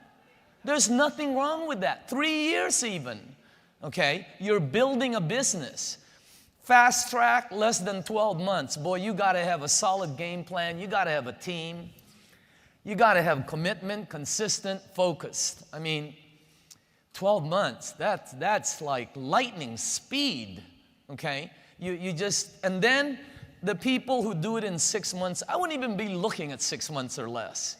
That takes a lot of luck. You got to be moving into this program with an organization, So again, ABC, 18 to 24 is the one I would pick. Hey, if you can do it in 12 months, wow. But somebody asked me once when I first got started here, how long does it take an average person to become a 6A? There's your answer. Never. You can be an average person, but you need an above average desire. You can be an average person, but you need an above average attitude. You can be an average person, but you need to have a want for an above average lifestyle for you and everything you do has to be above. You can be average, but your desire, your goals, everything has to be above your next door neighbors. Okay? What are the most important areas of my business? You're the only one that controls the key. We all have the same tools. We're all going to get the same tools, right? All these things you see up here. By the way, take a look at this guy. Not to promote her or anything, but this is my best tool. I give this to everybody. Why? Because I don't like all the bottles shaking. I'm telling you right now, I've given this to, I must have given at least 30 of these away to my organization. Renee Merlot out there, I think this is one of the best tools, no question. And you don't have to use it for water bottles. I use it for briefcases, I use it for different things so it doesn't fall out. Sometimes Tony Mac wants to sleep over, I use that here, just kidding. But again, those are some tools. We all have the same tools. The emotional ride. You got to control the ups and downs. You invite somebody to a meeting, they don't show up. Anybody been there? You give somebody water, and they don't buy. You've been giving water for 35 years to this one person, and they still don't buy, right? Anybody have one of those? I have them. Don't you feel like running over their garden with your car or something? And then C, time. The only thing between you and success, the only thing between you and standing up like the 6As is time. All right? And time you cannot control. But you want to control the time? Work harder. Do you realize it's already May? Time goes extremely fast. You're going to blink, summer's over. You're going to blink, Halloween. Blink again, Christmas. I mean, it's fast. But in this program, you got to have the time and a never quit attitude. So the 6 questions that you need to get a yes to are those. I cover this all the time. But you need to get a yes. Because if you get a no on any of those, go do something that, you got to like what you do. You got to believe in it. That's the way you become successful. If you say yes to all of those, which you should, then this is for you. First lesson, treat this like a business. This is not a hobby. This is not a hobby to me. $500,000 to $1 million a year is not a hobby to me. All right? That's some serious money, And I'll tell you what, your family can live absolutely spectacular. You don't have to earn that kind of money. There are people in the room that are retired. What would $1,000 extra do for you? I mean, everything. So again, treat it like a business. Get educated.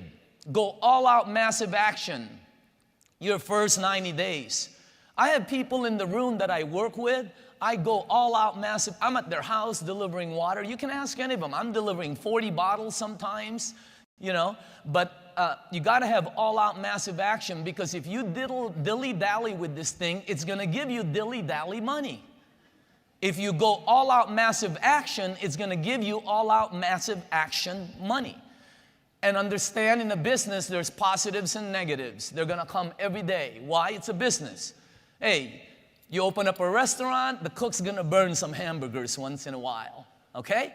So it's a business. And then learn to do the basics. We show you. Share the product, share the opportunity, sell the events. Those are the things you have to be an expert on. And commit to making it happen. Commit to you can do this. Give me a break, okay?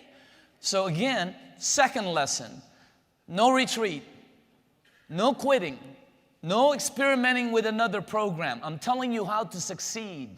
Understand the rewards. You are on the edge of a 3% market penetration, and if you build it correctly, you're gonna, I have friends here, Eli and JV and these $1 million. They think they're earning money now. I've seen this over and over and over and over and over again in my life. When this marketplace hits 3% penetration in the marketplace, it is going to explode. Everybody's going to buy one. You're going to be selling them like crazy, and you will have the best ones to sell. Be active, productive, and connected to the system, and become independent. Don't be relying on your sponsor. Hey, some of you have great sponsors. Some of you have lousy sponsors. Hey, that's the way. Some of you have sponsors sign you up and, you know, they're gone. Don't blame them. You are in the project where you can make this happen. You don't need a sponsor. Okay? Why? There's all kinds of leaders that can help you. What if you go to someone and they don't help you? Then go to someone else. Someone will help you. Okay? Because there are people in this room who care. All right? This is about all-out effort. This is about making it happen. This is a distributor conference, and you need to make it happen. All right. Master those 3 things. Remember that. By the way, the new tools. Wow. You know, we just got another, they said they got another 333 of these or whatever. Somebody delivered them. But just so you know, I would definitely get this. It's just a good book. You can do a dry presentation and be able to show them and then say, wow, you ought to see it live. It's unbelievable. So again, get the tools that make it happen for you. Some people don't want to get the tools, then that's why, you know, you're behind. You know, Stan's been producing my videos, all this stuff. I want to tell you something. I don't make a penny on these. Stan has never given me a penny. And I know he's making like $7 zillion. But I want him to make that. Why? Look at the stuff he produces for us. I told Mr. Kitagishi, I said, I don't make money on the trainings. If you start making money on trainings, you're dead. You need to make money on the 8 points.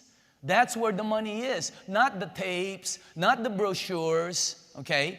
Learn this right here, learn that, and you will create a successful business, okay? There's the book. I'm just letting you know, I would definitely, it's just awesome. And by the way, the guy behind the counter, Joao Cerro and his wife, he's the guy that designed all of this. He's the guy that designs all my flyers.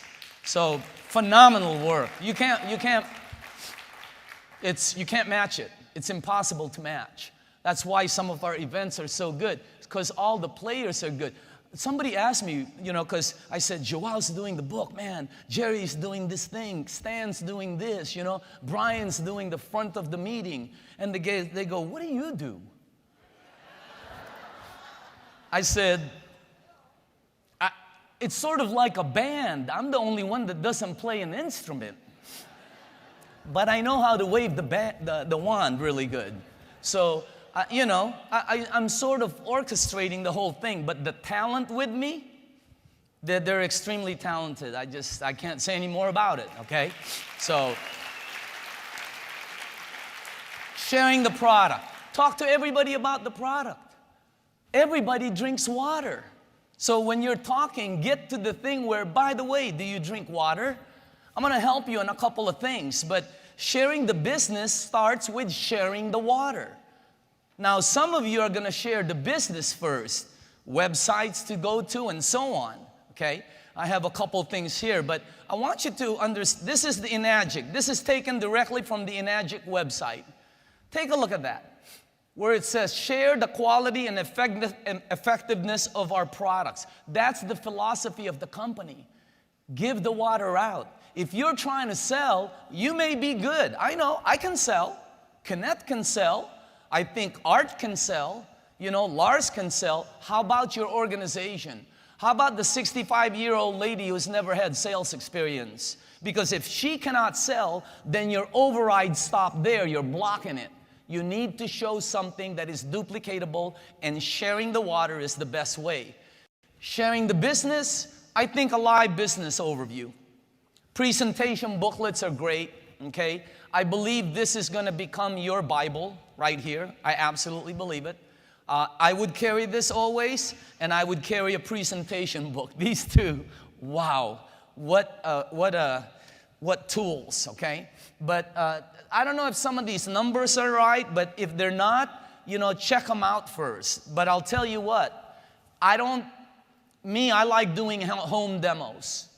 Yeah, as many demos as you see me do, my best is in the house. Why? It's comfortable. I get to joke around. I get to maybe stop and eat, okay? So again, me, it's a home demo. And then from the home demo, I take them to a bigger picture. And then you take them to one of these, and they see how big this thing really is. Now, let me give you some recruiting techniques. When you're sharing the business, you have a hot, warm, and cold group. Okay, hot, friends and family. Warm, acquaintances, people you know. The guy at the cleaners, the guy at wherever, at the bank. Cold, you don't know them at all. So those are your two marketplaces, and those are your only two marketplaces. What I'm going to do is I'm going to connect them. Okay? We're going to take the hot and warm, and we're going to make them warm. People you know. That's where you want to start. I don't care who you are, you need to start with people you know. Why? Because the people you don't know won't take the water. If you were walking in the mall and somebody came up to you and said, this is the best water, man. You don't know this guy. This is the best water, alkaline, blah, blah, blah, blah, blah. Here, give it to your family. Would you say, yeah, give me a couple gallons? No, you would not. If you're trying to work in the cold market, you are working in the hardest area. I do it. But I'm an expert in that. I don't teach it to my group. Why? It's a dead end. I want you gotta go where the biggest percentage is. How many people in this room, okay, how many people in this room, and this was asked before, are in this room because somebody whom you did not know, you came in from an ad, you came in from something, somebody you did not know, gave you the water. Stand up, please. Okay, somebody you didn't know gave you the water. I want you to take a look at this, okay? If you've, okay, sit down. How many people in this room are in the business because somebody gave you the water whom you knew? Family, friends, or associate? Please stand up. Help me out. Hello? Sit down. Do you get it? Now, you're a hunter. You're out there. Here comes a flock of birds. One flock has 3 or 4 of them. The other flock has 5,000. Which one would you shoot at? Some of you are aiming for like these 3 birds. What are you doing? Go to the warm market first, and then later on go to the cold market. Do you guys get it? okay? Because the warm market is duplicatable. Get a success list. I make a list all the time. I'm on that list all the time. And I call them. First 10, business-minded. Second 10, friends and family. That's where you practice, right? Because on the second 10, you can make mistakes. You can make all kinds of mistakes, and they'll still buy, right? Hello, Mom. Again, that's the one you want to go to with the friends. And then the remaining, anyone who drinks water. And you need to identify your leaders. Work the numbers. There's a tape called out. You guys have heard the Jim Rohn, some of you, right? His average is 3 out of 10. Jim Rohn, that's his average. Every time he brings 10 people to the meeting, 3 sign up. So when you invite a friend of yours, tell them, you don't care. Your average is 3 out of every 10. You don't care if they're part of the 7. You just need 10. Come on in and be one of the 7. But I need my 10 to be able to get my average. Guys, get it? Again, don't care whether they buy or not. Get them in there so your average averages out. And your average, it's always going to be the same. So remember this, some will, some won't, so what next? That's my attitude. If the person doesn't want to do it, do I get upset? Yeah, of course I do. I get upset maybe, 30 seconds? No more than 30 seconds. How long do you want me to be upset? All right? So again, when somebody doesn't do it, I don't spend time there. I spend my attitude on people that want to do the business. Always remember, the fortune is in the follow-up. Get the conversation started. Here's one. I'm thinking about getting into a new business and I need your help. Did you know that if you talk to your friends and you say that, they'll come in? You know, instead of saying, hey, I want you to go to a meeting. No. Hey, Bob, you know, I'm thinking about getting into a really phenomenal business. And, you know, I need your help. I need a partner. Or I need an opinion. I'm thinking about getting into this business. And before I spend some money, I just need a second opinion. Can you come with me and just tell me, you know, what your opinion is? Because I respect it. Or do you keep your career options open? I'm looking for a partner. I've found something that's incredible. This is the conversation you want to get started in the warm market, okay? By the way, you always follow it up with, do you drink water? Hey, I'm getting into this new business and I just need your help. As a matter of fact, I'm looking for a partner. You might not be interested, but I need your opinion.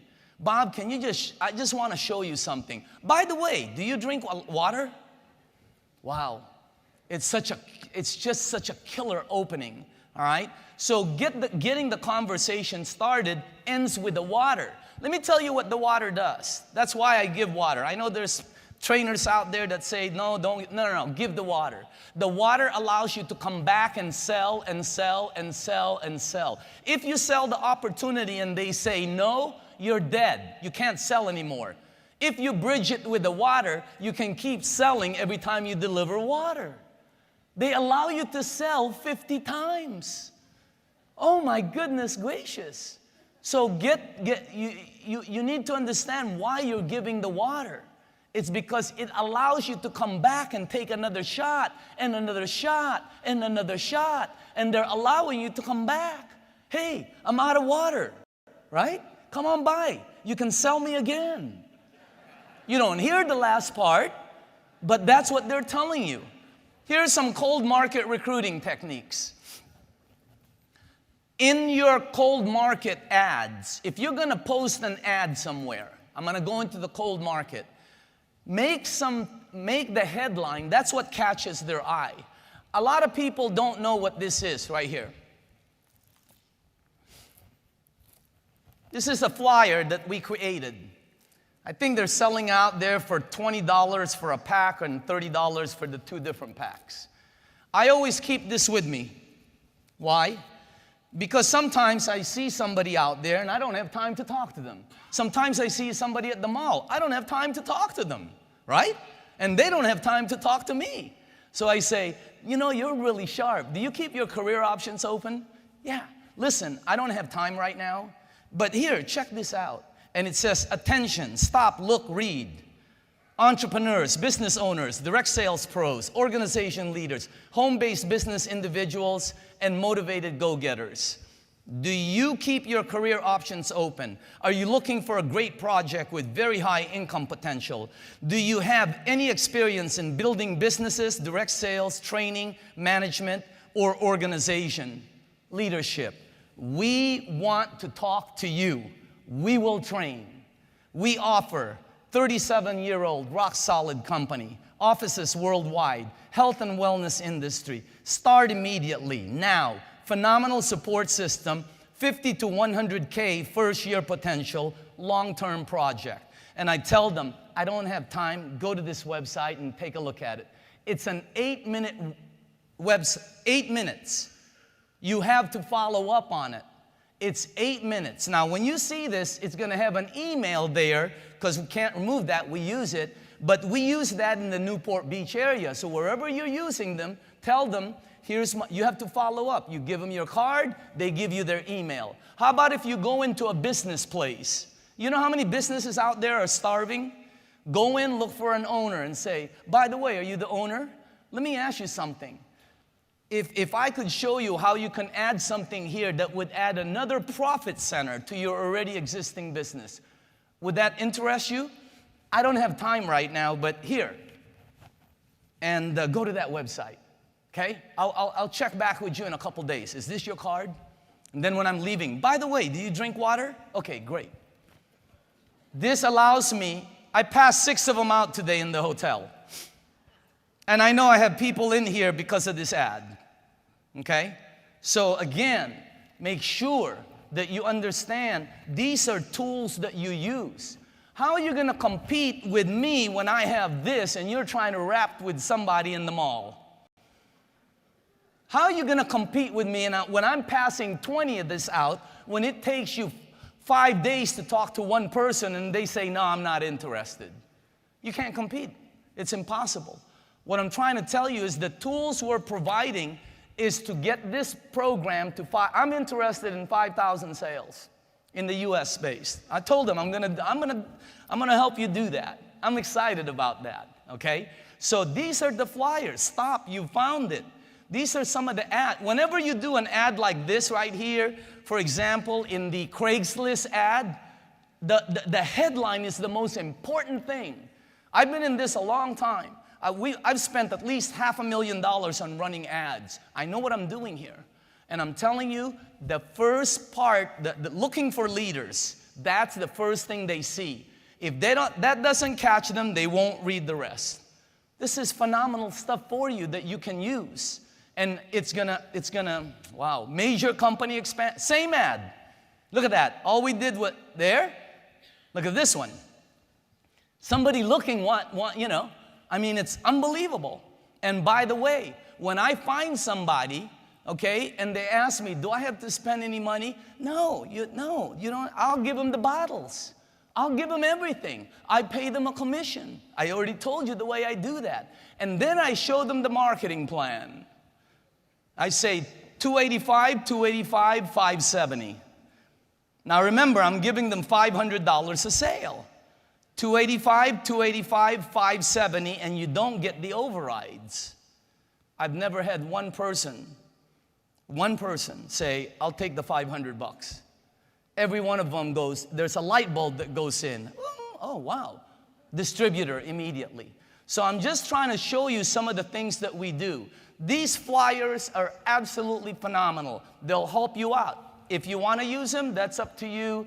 I don't know what Jerry made them for, but I know when I go to Kinko's, this costs 49 cents or something, or $4, whatever it is. You know them color copies. We made them easy so you can have them. I always have one with me. Always. Why? I never know who I'm going to run into. You never know who am I right? You don't know who you're going to run into. You need to be prepared. Always be on the lookout if you're cold market recruiting. Always be prepared and be confident. If you're the one that has the biggest opportunity, your confidence should be way up there. And then just go for it. Last thing we do, promote and build events. I'm going to just go show you one picture here. You cannot replace the power of group dynamics. That's why big events like this are just, oh, wow. The luncheons, you can't replace the power of group dynamic. And the power of the testimonials in the room. And the power of everybody, whenever you say something, you have a whole group saying, amen. That's what this is, group dynamics. So if you're going to build a big organization, you got to create big events. Now, I did this training this week. We got so many calls on it. I told Jerry, put it on the tail end. We'll finish with this, okay? What it takes to make it in this industry. You need to listen and learn and be open-minded on some of the things that you feel might not work. Here's what you think, okay? How much are you making and how much is that person who's advising making? If you're earning less, then listen to that person.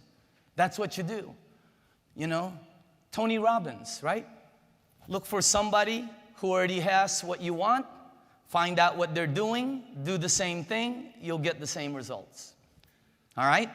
So listen and be open-minded to the advice. Second, take notes. Taking notes makes you don't want to take notes because none of you are going to go back to the notes. Some of you will, maybe 1%. But taking notes makes you remember it. Whenever you take notes, you remember. Next, go over your notes and apply what you've learned. Don't be changing it. You just got a cookbook. Don't be changing the ingredients.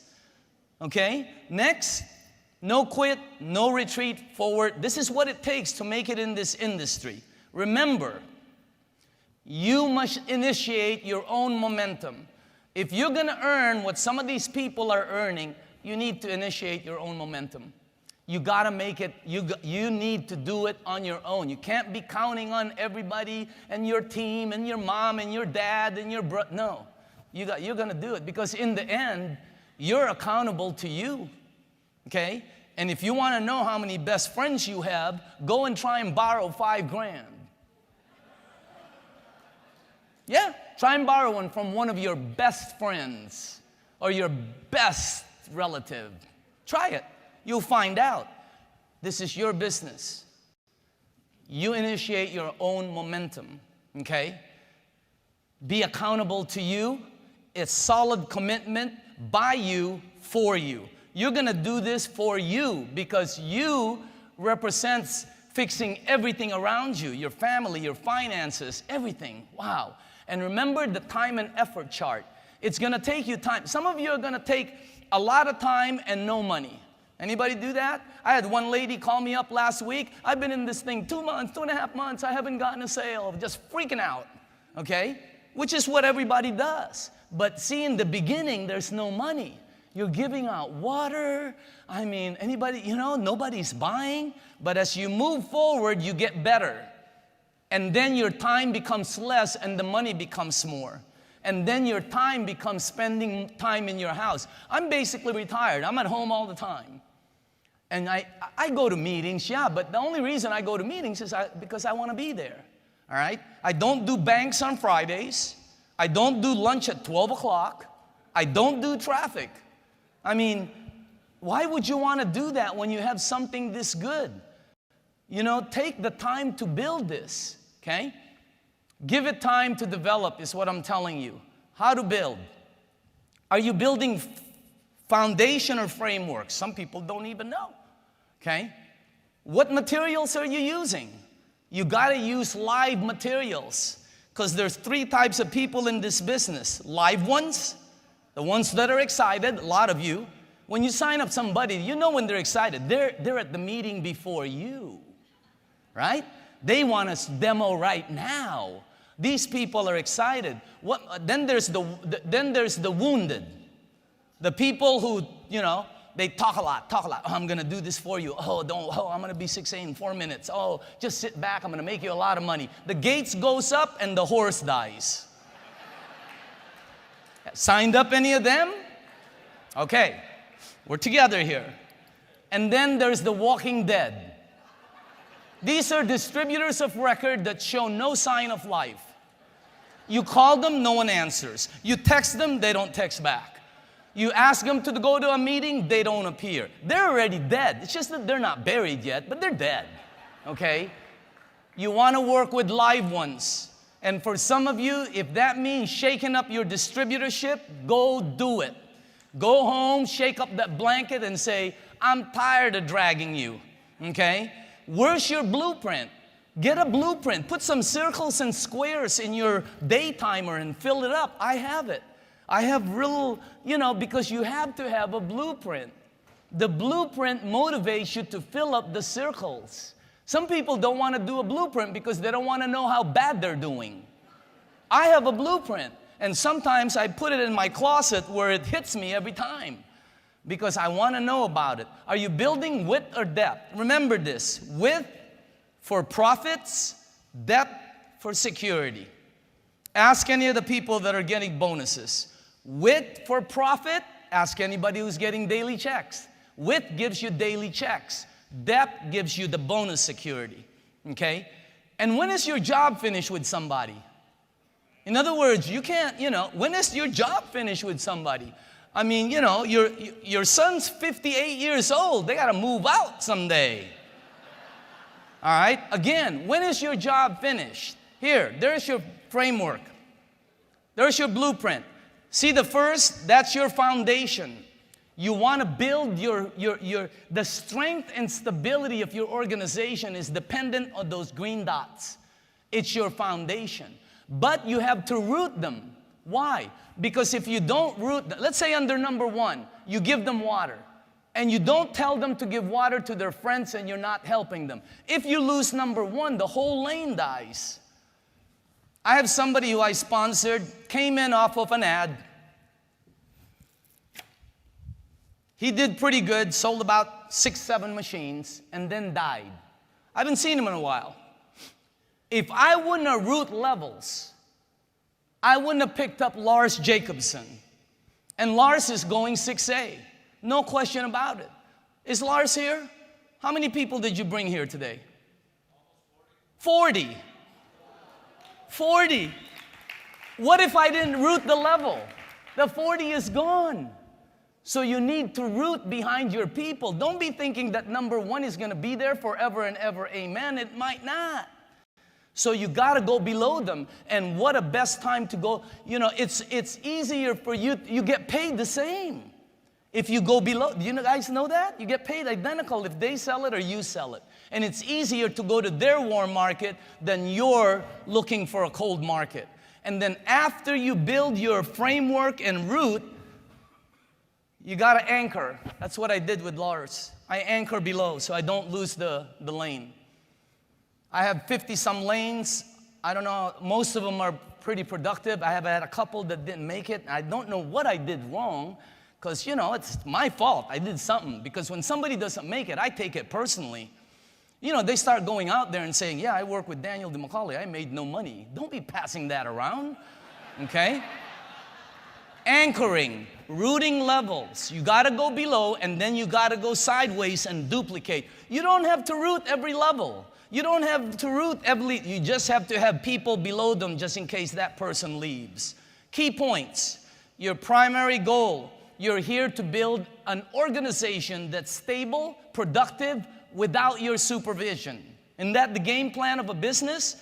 You want to build profits while you're in Hawaii. That's the key here. You don't want to make profits while working to make profit. No. You want to build a big organization that can function without you. The stability, strength depends on your foundation and how you root. Use the finest materials, root and secure, then move on and continue to build. Once that person is moving, move on and continue to build. I'm going to show you how to build a massive production. First, understand, this is a journey. There's no destination. Ask any of the top guys, what is their destination? No, success is a journey, okay? Your mission in this journey is to find people for whom this is the right thing to do, no one else, and survive the process of wading through all the sea of wrong people. One more time, your mission is to find the right people, because not everybody is right, but you got to put them all in the box to find out, okay?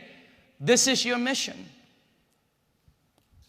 Again, there's your mission. Find people in all the mess of wrong ones for whom this is definitely the right thing to be doing, and manage to sidestep all the wrong ones. Second, you need to know what to do with the ones that say yes. In other words, somebody says yes, you got to start them going. You got to root. You got to start learning how to do demonstrations for them, at least helping them out. You got to get someone started, activated, and succeeding. Because once you have all those lanes, then you get 30, 40, 50 checks. Yeah, I don't show my checks nowadays because somebody, the office says don't show them, but I show the envelopes, okay, that they come in, all right? So they won't allow me to show the checks, so I'm showing stacks of envelopes, and they all have the same postmark, all right? See, building an organization, it's like a hierarchy, all right? A massive productive organizations consist of a hierarchy of people, many different groups. Cynthia, Eli, JV, all these guys, they have a big organization. They didn't build it. They have a bunch of small ones. It's sort of like, their organization is made up of big and small ones. Same with mine, okay? Example, the Pope. The Pope doesn't go everywhere, no. He's got his bishops, they got their cardinals, they got their priests. That's what it is. It's a bunch of little groups, all right? And some of them are big groups, some of them are small groups. That's okay. Same with a big company. The president does not handle everything, and you need to learn how to do that. So in the military, the general doesn't work with the private. No, they work with the leaders, okay? Same with government. So in building your organization, you need to build a bunch of small ones, okay? Let's study I want to show you this is the evolution of the largest organization that I know. This is the biggest one that I know. I have a friend, he built a massive organization. He sponsored like 12 people, right? Or something like that. Just 12 frontline people, okay? And no sales experience. None of them had sales experience. What did they have? Well, they were a little bit warped. They were a little bit desire. They were above average in desire. They had belief. My God, did they have belief. This group had belief. And and it took time. These people didn't have what you guys have. You got iPads and cell phones and text messages. They had no equipment. This guy built the largest organization in the world. He had no technology. And and today, you guys have more contact power than my friend had. You guys have more everything. And the 12 people he signed, not all of them made it. So it's okay. One of them didn't make it, right? So only 11 of them made it. My friend has a long robe, long hair, beard.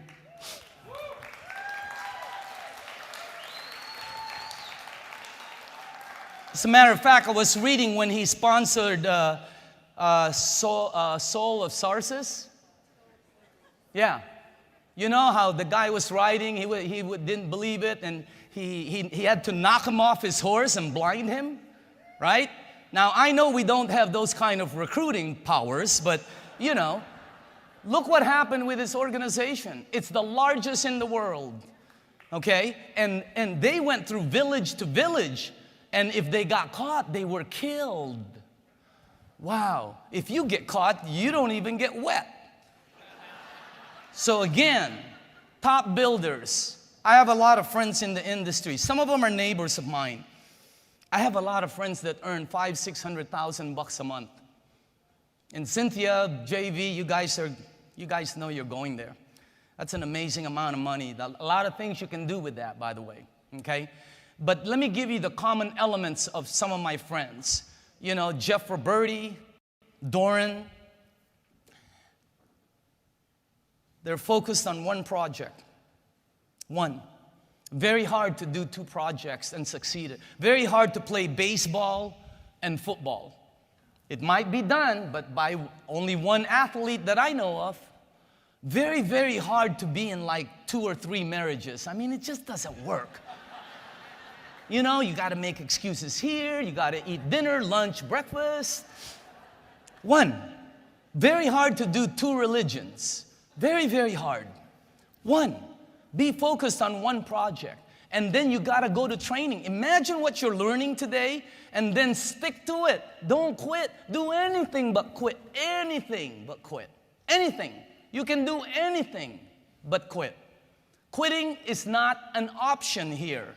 And if you have that kind of mentality, you will really build, okay? So let me ask you something. Would you be willing in the next 1, 2, 3 years to work hard, follow the Enagic program, and would you be willing to do that? Would you be willing to go out and just, you know, do some of the things that you probably are uncomfortable doing? Me passing out water, I was a CEO of a company. Passing out water but I was having fun and I'm willing to do what it takes. My friend Romy Verdera made over $1 million. Hey, if I got to give water to make that, I'm in. Okay?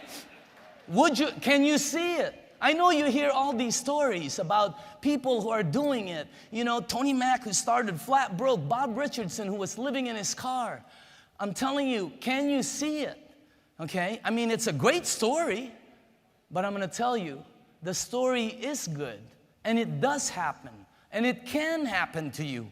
People do succeed. Look at all the people that succeed.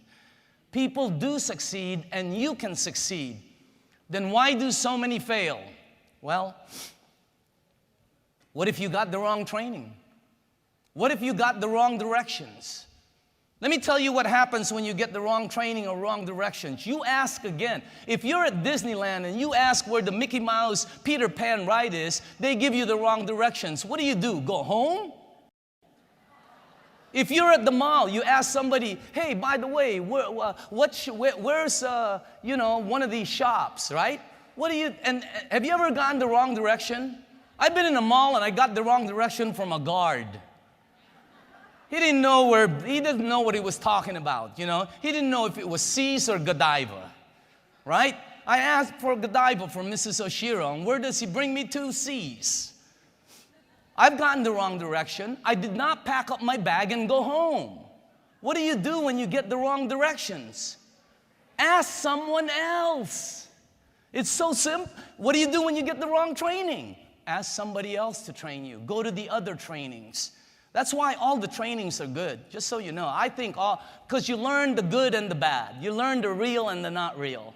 That's what you need to know, and you got to know them to be able to protect your guys and give them advice, okay? Who to pick? Let me give you this. What are the odds? See, this is what they don't train, you know? What are you talking about the puke set? What do you say? Here, the odds. 70, 90% going to be wrong ones. Don't get me wrong. Everybody will get the water. But you're going to have 10 to 30%. I sponsored 56 people. 17 of them are 6As. Front line. 2 positions. Okay? That's about 1 out of 3. 30%. You're going to have 30%. I don't care who you are, how good you are. They're the wrong ones. So what do you do with the wrong ones? Okay? The number one trick to making it in this business is to last long enough to find the right ones. The number 2 trick, you need to find it in this lifetime, okay?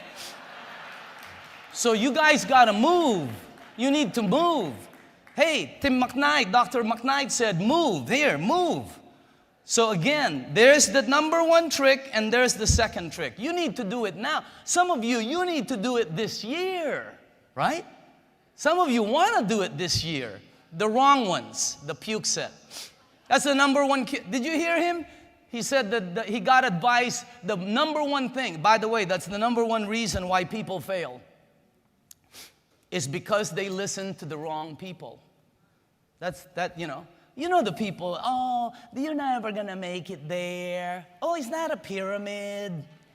You won't make money there. Oh, I know somebody who went there. They never made money. It's so funny. And then when you make money, oh, that's my boy. I always knew he could do it. No, you didn't. You know? and the people say you can't do it, don't you just want to get a big check and go back to the person that said, no, you remember the thing you told me that I wouldn't make money? Look, don't you want to just go, look, look, look, look. I mean, don't you feel like slapping them with it?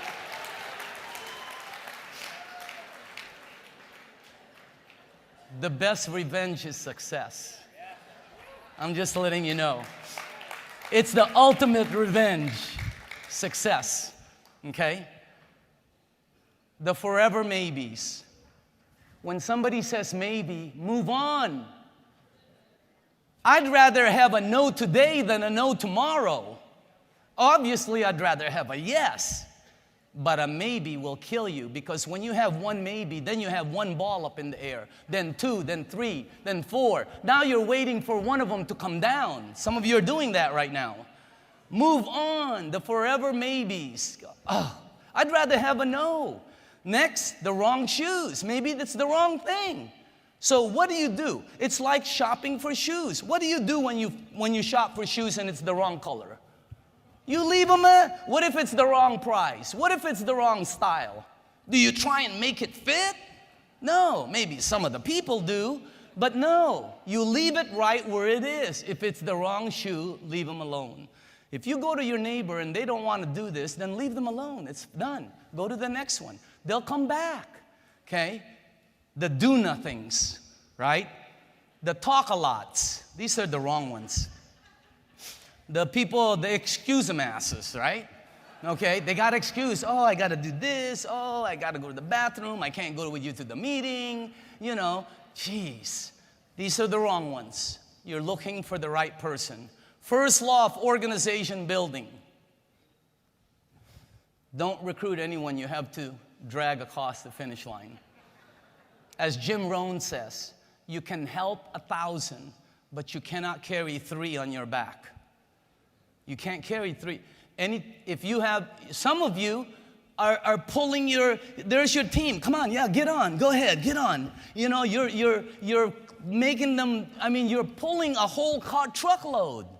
Get rid of that truckload and tell people, I'll help you out, but you got to go. Come on, let's go. That's what you have to do. But I don't have any of those things. Go find some. They're all out there. They're everywhere. Look at how many are in this room. Look for your 4 aces and do that fast. Brand new people, you got to look for your 4 aces real fast. And the way I explain this is, what if I gave this front row a deck of cards? And she went here, you went there, they went over there. Everybody put their cards, and we mixed them all. They're all upside down. And I said, the first person that finds the 4 aces, I'll give them $1,000. How fast are you going to look for your 4 aces? What do you do when you turn up at 10? What do you do when you pick up a jack, a 4, a 3, right? Until, there's an ace. Won't you go? That's what you need to do here. All out massive action. Some of you find a 3 and you go, I just know this is an ace, and you bring your magic marker. I know Bob is, I know he's a 10. Bob is a 10, he's an ace. I know I'm looking at a 7. No, let the 7s do their 7s. Let the 4s do their 4s. Let the jacks do their jacks. But in the meantime, look for your 4 aces, okay? We've already talked about that. Second law, say no first. If you know they're not going to do it, hey, reverse it. Say no first. It'll preserve your attitude every time. Beat them to the punch. Because you're going, hey, Bob, I've been giving you water. What do you think? What do you think? What do you think? No. Hey, Bob, you know what? I've been giving you water for a while. I don't think this is for you. I really don't. As a matter of fact, I found a couple people that are going to do it with me. So, I'll check back with you later on, okay? Wow. He'll pick up that message and go, what? Say no first. Call up somebody and go, Bob, no. It'll make you feel better, okay? Preserve your attitude, because the person saying no to you brings you down. Say no first. And then, here's a good one. Sometimes, like, if I know Tony and I know Al Dorsey, I'll tell Al, I'll say, Al, you know, this is not for you, man. I don't think this will be for you. But, you know, Tony said he would go ahead and do it. So I'm going to try to see if Tony wants to do this. Now, remember, we both know Tony. And then if you decide to go in later on, I'll just put you under Tony and we'll still be cool. Watch what happens. You know, in other words, be thinking and preserve your attitude. Your winning trump card is a commitment to the end. Okay?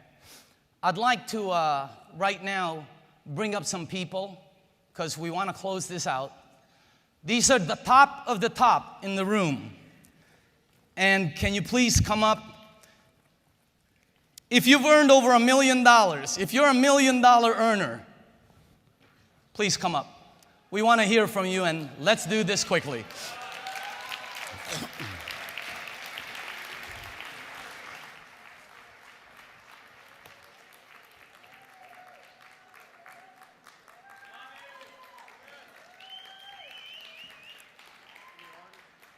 Where's Jelena?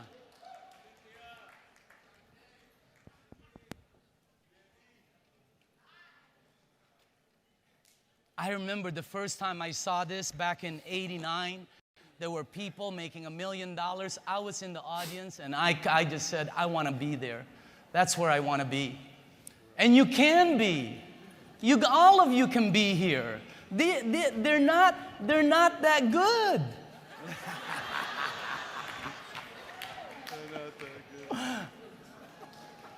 By the way, you are looking at, you know, this is the generals. This is the admirals in the program, okay? So let's go, and I'm going to ask you some questions, all right? Here are some questions. First, here you go. Well, we have a lot of questions from the audience, but the first thing I'd like to do is I would like to ask, before I give you to the questions from the audience, I want to ask a personal question. And you're going to tell these people, and this has got to be factual, because you're saying it in front of several thousand. Bobby, are you pure enagic? I am 100% focused enagic. Dr. Dave? I'm enagic all the way and never did anything else. Romy, are you working any other program? No, I'm 100% pure enagic. I am and I always will be. JV, have you signed up in any other program? No, and I'm pure enagic for 7 years, and it's in my blood, man. Enagic is in my blood. Okay. Cynthia, are you cross-recruiting from these people at all? No. Yeah, it'll be on. No, I'm a 1,000,000,000% enagic and I married enagic. Okay, wait a minute. She said no. Okay, you might have to share this. No, and I'm a 1,000,000,000% enagic and I marry enagic. Enagic is my husband. I own enagic.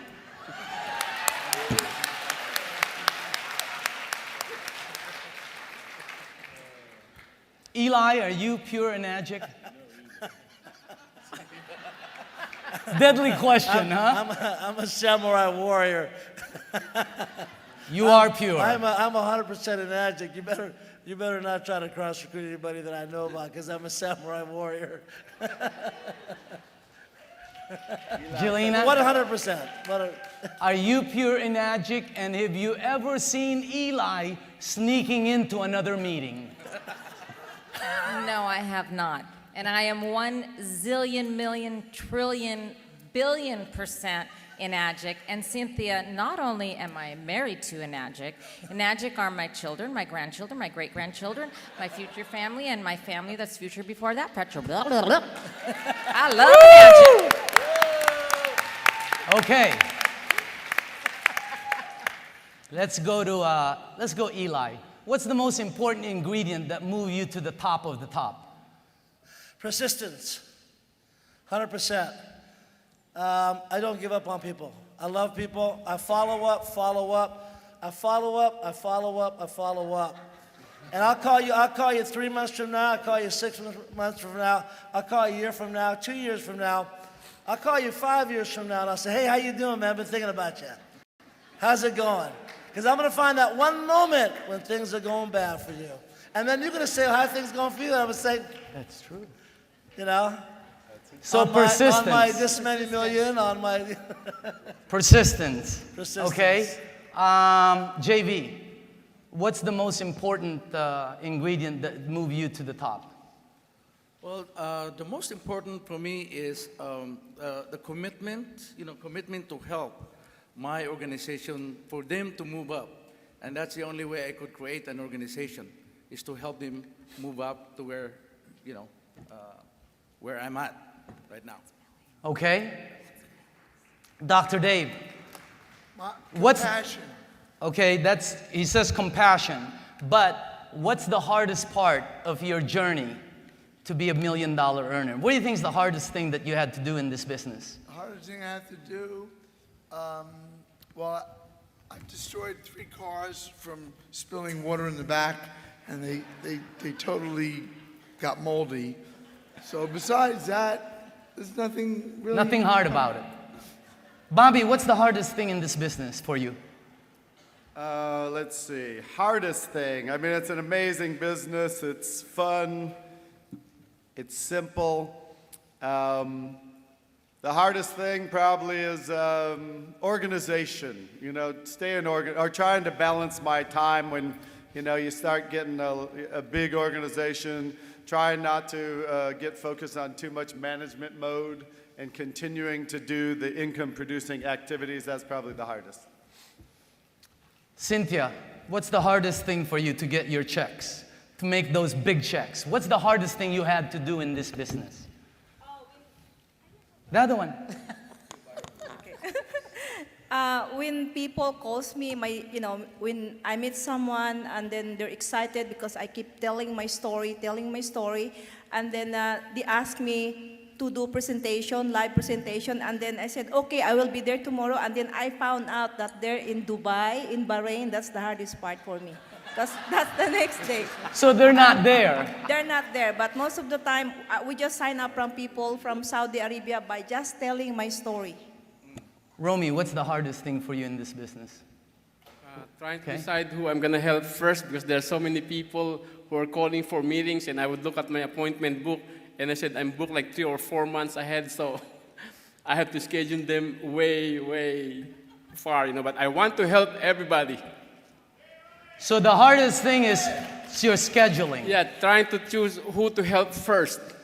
Okay. There are so many people who wants to build this business. They're just waiting to have the help. Jelena, what's the hardest thing for you and Eli in this business? For me personally, I think one of the hardest things is is trying to understand why people don't see what we see. Why they just don't get it. And because Eli and I, like all of you, like all of these people, are so committed and so passionate that I think it's difficult for us to really understand why the others don't. And as Daniel just explained with some of his great, key points, we just have to move on, and hopefully someday that they will. That's the hardest for me personally, though. Okay.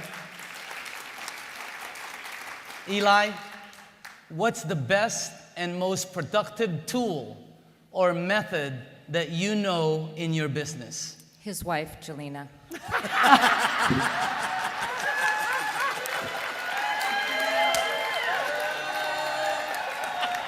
Good answer. I lead with my wife. I just lead with Jelena, brother. Okay. Let me repeat the question. Eli, what is the second best tool? The best and the... What is the best tool you know in the Enagic business for you? Well, look, you guys have to understand that we're different than any other company out there because we're product driven. We're not opportunity driven. We're not talking about the big house, the fancy car. I'm not saying that I don't talk about opportunity or lifestyle. I certainly do. But the best tool is the water. I lead with the water, and I talk about the water, and that's what captures their attention. When you say the word water, it's like saying love or God. I mean, it's like their favorite thing. There's a commonality right away, and there's a common bond. Everything I've ever done in the past, if I talked about travel, if I talked about investments or real estate, it was tough. You know, there wasn't that interest level. You had to sell them. Here, it's like they have an immediate attachment to this whole water. They swim in it. They drink it. They vacation with it. Lead with the water. That is the best tool ever. Just talking about it, whether you get them on KangenDemo.com, whether you get them to a demo at your house, whether you get them to a demo at a restaurant, whether you go to their church. Heck, I've done demos in the back of a car. I mean, once you lead with that doing the actual demo itself with the water, I think that the actual demo that we have is the most powerful tool that we have in this company. Is actually showing them the little pH change. Okay. That's absolutely the best. JV, what's your most powerful tool that you've used to get you to the top of the business? My most powerful tool. Are those off? Borrow. Why are they off? Hold on. Maybe they don't like us. Maybe, there. See, it switches now. You're turning it off. There. Yeah, you're turning it off. I told you they weren't that good. So, Daniel, see one thing that you hear. What's your most important tool? You don't have to be smart to be upset. But anyway, my most productive tool is doing home demos. Up to now, I'm still doing home demos. To me, that's very effective. Me too, home demos. I've been doing that, and I love doing it. Right. Yeah. Bobby, home demo. What's your most important tool? Might be different. Let's see, since I started my whole business and it exploded with a DVD and Kangen Water.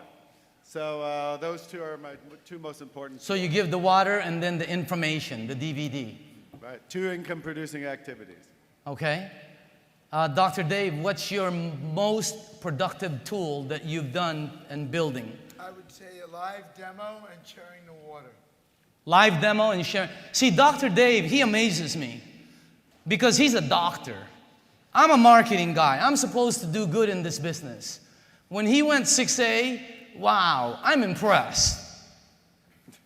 Hey, if you went into the hospital and I'm the guy operating, wouldn't you be impressed? Right. You know? That's what impresses me about him. Okay? So, Cynthia, what is your best and most productive tool besides an airplane? I do door-to-door presentation, and then I plug into your webinar, and then to weekly meetings, which I call now meeting, because if my people has a customer right now, if there is a meeting right now, we pick up the person and we sell it right away. Jelena, you guys do the business you do with Eli. I watch you guys. What do you feel that your most productive tool is? Wow. Well, obviously, the DVD, the water, but I think communication with your team, and just really understanding this product, what you're a part of, and having the compassion in your heart. And if your heart is beating, you have the most productive tool that's needed for this opportunity. And if you understand what you're a part of, you have it. Just go out there and go do it. The water, that's number one. So, okay. And stay plugged in. Romy, I heard when you first started, how many pH testers did you buy? I bought $200 worth of pH tester. Yeah. So you were going to turn everybody's water different Yes, colors. That was my most important tool, because when I joined 6 years ago, there were no other tools. There's no My Kangen tools, there are no English DVDs, everything was in Japanese. So that's the only tool that was available, and I bought $200 worth of them, and I was dropping that every single day. It took me 90 days of dropping that pH test to become a 6A first 100 sales. And I teach the same thing to everybody. So always carry that pH tester with you, okay? All right. Let's go to the next one. Wow. This is a great question.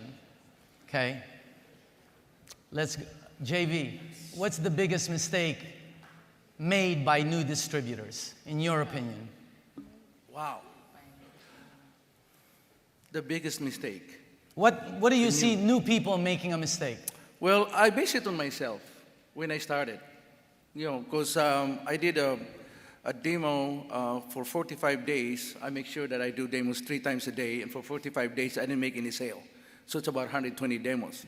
Then what I learned from that particular incident, because what I did is I self-analyzed myself, what's going on. I mean, why it's, for 45, I mean, it's a good product, and, and so this is what I learned.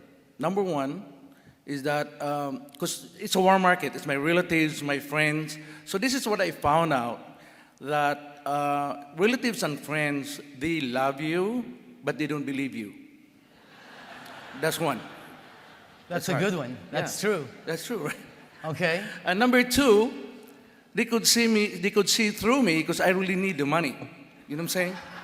They could see me and said, I want to close the sale, And so those are the 2 mistakes that I learned. So focusing on the money too much. Focusing on my money too much, and I said to myself, wow, So after 45 days, I changed, my approach. I said, I got to put the mission before commission, and it works.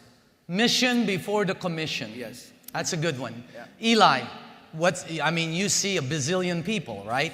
What's the biggest mistake you see by new distributors?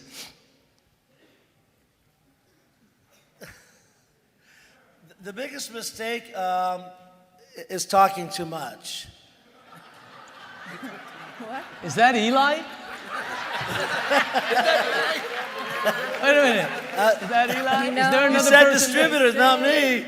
They say you learn from your mistakes. They talk too much, right? They oversell. Yeah, you're vomiting all over your customer.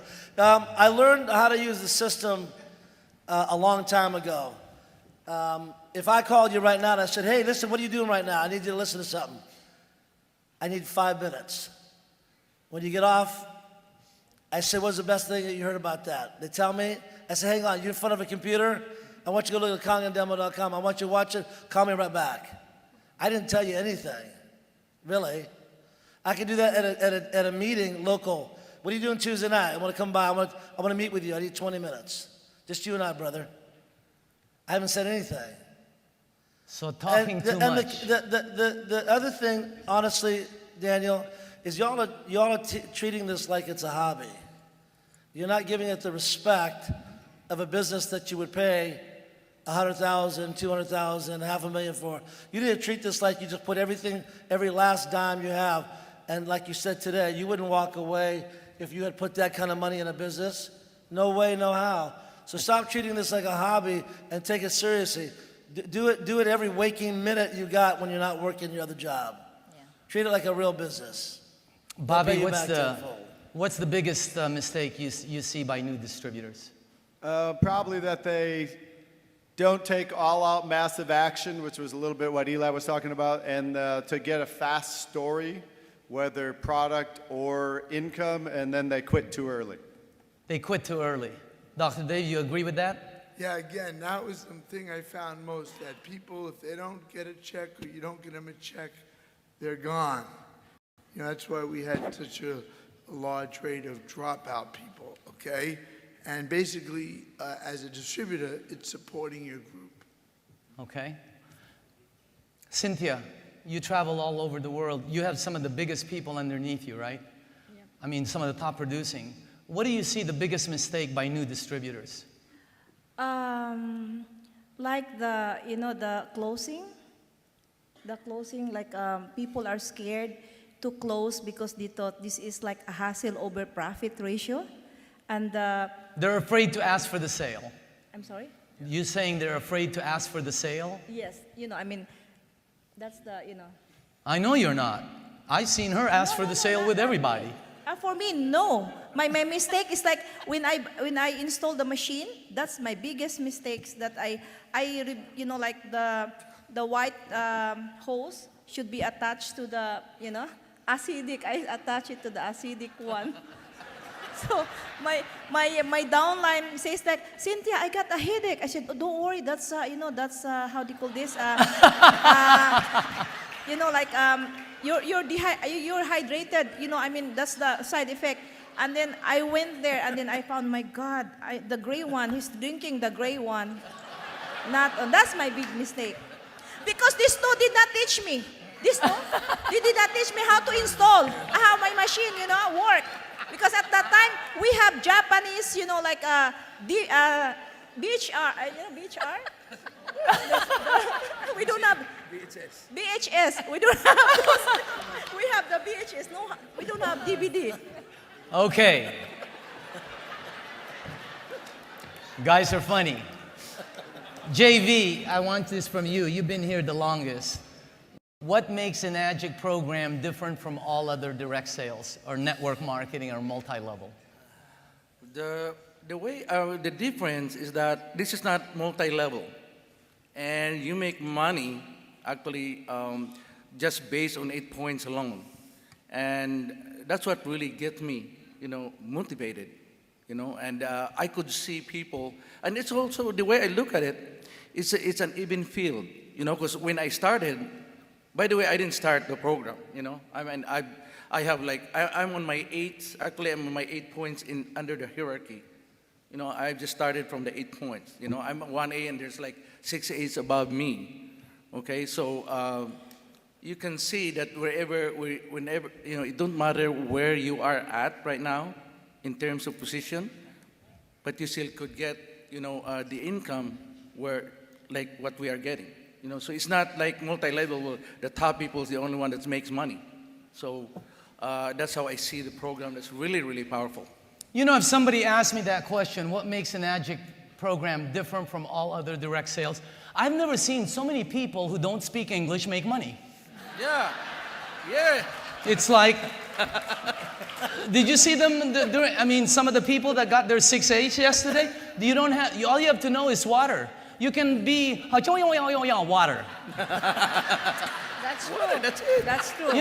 Just give So water. as long as you can say water and have water, wow, you're cool. Okay? All right. Cool. Rumi. Jelena, why do distributors experiment with dead-end programs?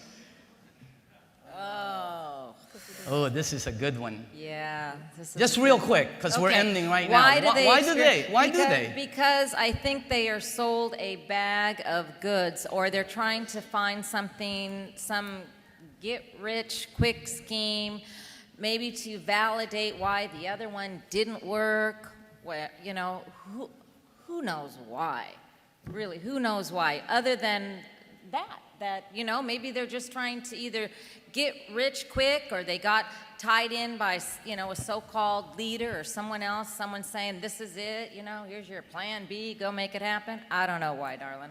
Bobby, why do distributors experiment with dead-end programs? They're stupid. Probably number one reason.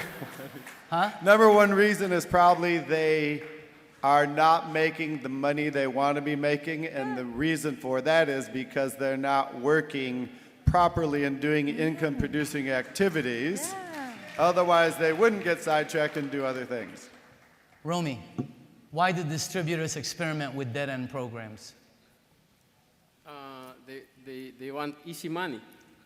Yeah. But this is easy money. Yeah. It doesn't get any easier than this. Pertaining to that, I want to make some correction or announcement, because I was told by somebody today in the crowd that they are saying that my check is going down. And that's how they recruit other people into their business. My check this past month alone, and you can check with the company, they will tell it to you, is over 100,000. My check went up. So it's going up. My sale last month is 400 machines more than the previous month. I made about 3,000 machine sales in the group. So my group is going up, and they are saying the wrong thing to people. Okay. All right, guys. Last question. What do you see for Enagic and its distributors in the next 10 years? Real quick, Eli. There is one more question after this. What do you see for people in the next 10 years? We talked about it yesterday. Those that were there, you got the global middle class is going to double from 1.8 billion to almost 4 billion in the next 20 years, okay? Even though he asked me for the next 10 years. That means your incomes are going to go down, third world countries are going to take your jobs, and people who told you that this was a pyramid are going to be forced into doing a home-based business, whether they like it or not, just to maintain the lifestyle they currently have at best, if they can even maintain it. And so basically what you have here is a product that works 100% of the time. You have an infrastructure and a company that's 40 years old with a technology that's a couple of 100 years old that pays more than any other program in the world, 73% back to you. It's water, which all of us have to do, the world's most valuable resource. I mean, give me a flipping break. I mean, are you kidding me? There's no competition. This is it. It's the best thing on the best. Cynthia, what do you see for people in Enagic? You guys were all there in Hong Kong. What do you see? Go ahead. It's, I think in 10 years, from now, I think for me, I'm going to be staying in the island. Now, in 3 years, I'm going to be in my 55 hectares resort with the 3 natural falls, hot spring, with the hotels on the side and my mansion that's my dream. And through Enagic, I'm going to make it.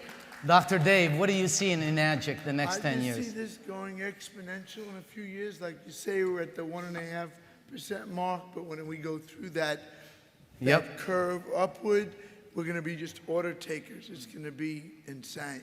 Oh, it's going to happen. I've seen it over and over. It's happening already. Okay. Bobby, what's your $1 million advice for everyone? Let's close this out. Real quick. $1 million advice. Just stay focused. Learn to do income-producing activities, which too many people can get sidetracked doing other things. So income-producing activities, stay focused, and that's just sharing people with the water, the business, and building for events. Jelena, what advice do you have? What's your $1 million advice? Stay focused. Stay focused, definitely. Build for events. Don't get sidetracked. Follow the leaders, follow the people, follow Mr. and Mrs. Oshiro. Know what you're a part of. Don't ever, ever, ever give up. Don't quit. Keep your heart beating. Have the compassion in your heart. You are part of a multi-billion-dollar company. We are on our way. You have the ability to touch hundreds and thousands and millions of lives in so many ways, and it's up to each and every one of you. So be a part of the global movement. Stay together, be united, and don't ever, ever give up on yourself or your dreams.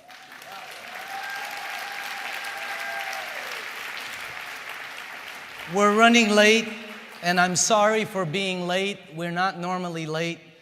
But what I'd like to do is, can you bring the 6A? If you're a 6A, can you please come up here real quick? Real quick.